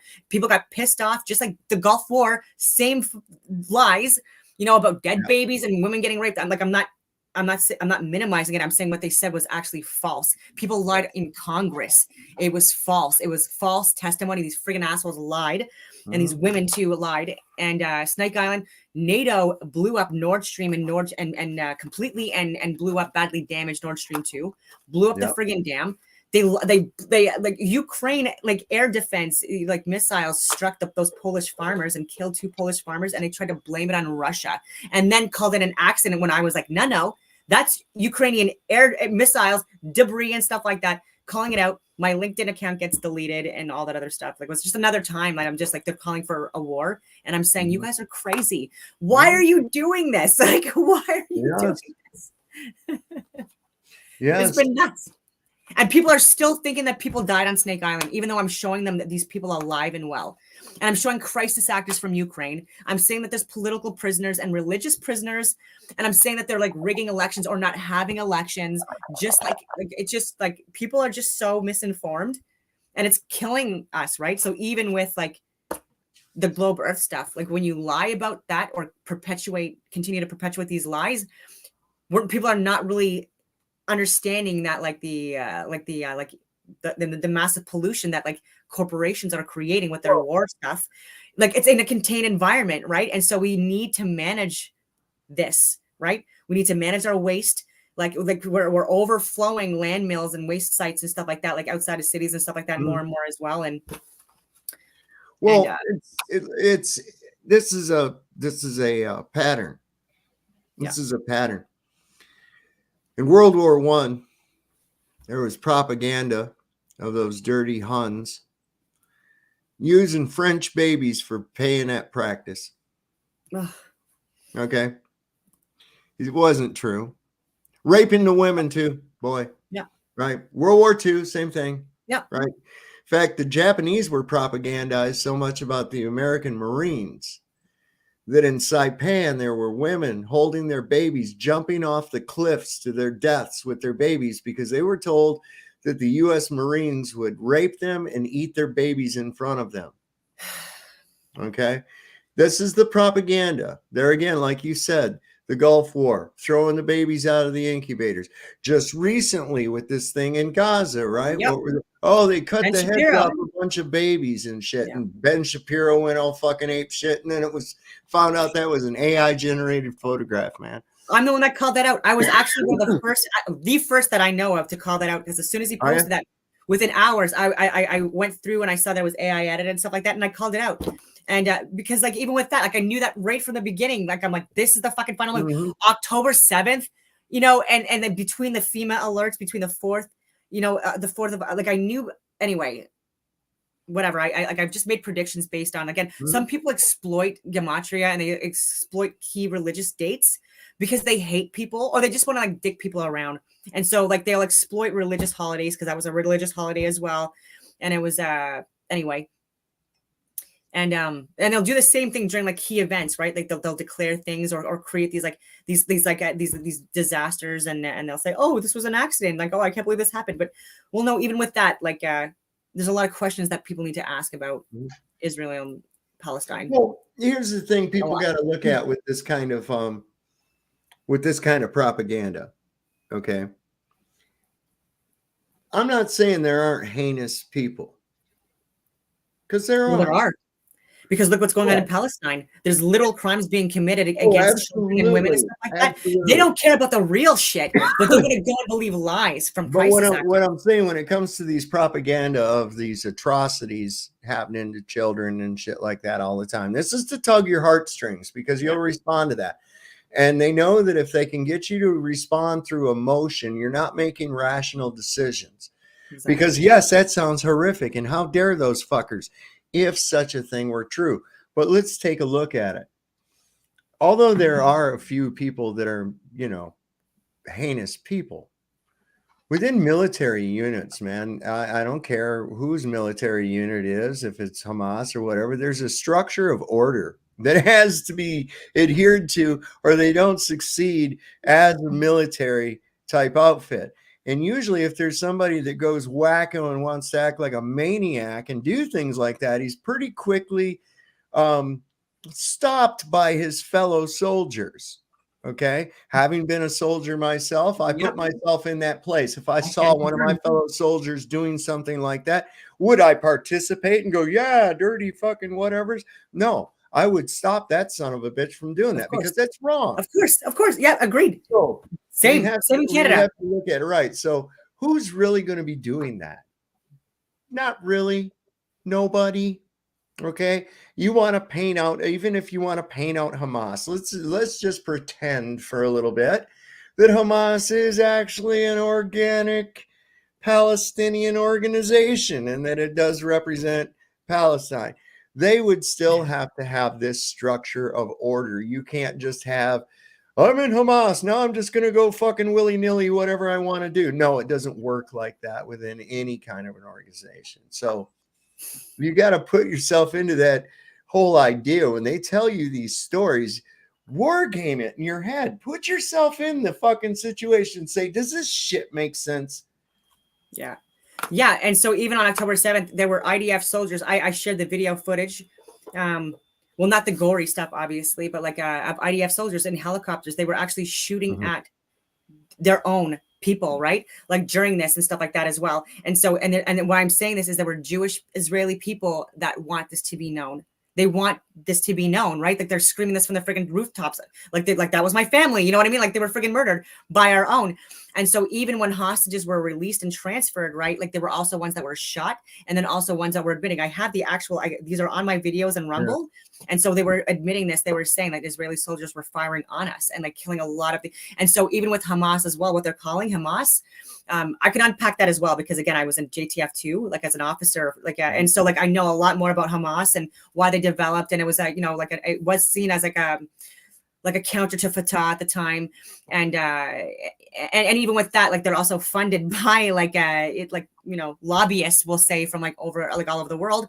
And even with that event, why was CNN and AP and Reuters and other independent media outlets filming this and there? And so like they obviously knew what was happening. Why were they alerted by Egypt? Why were there no response for hours?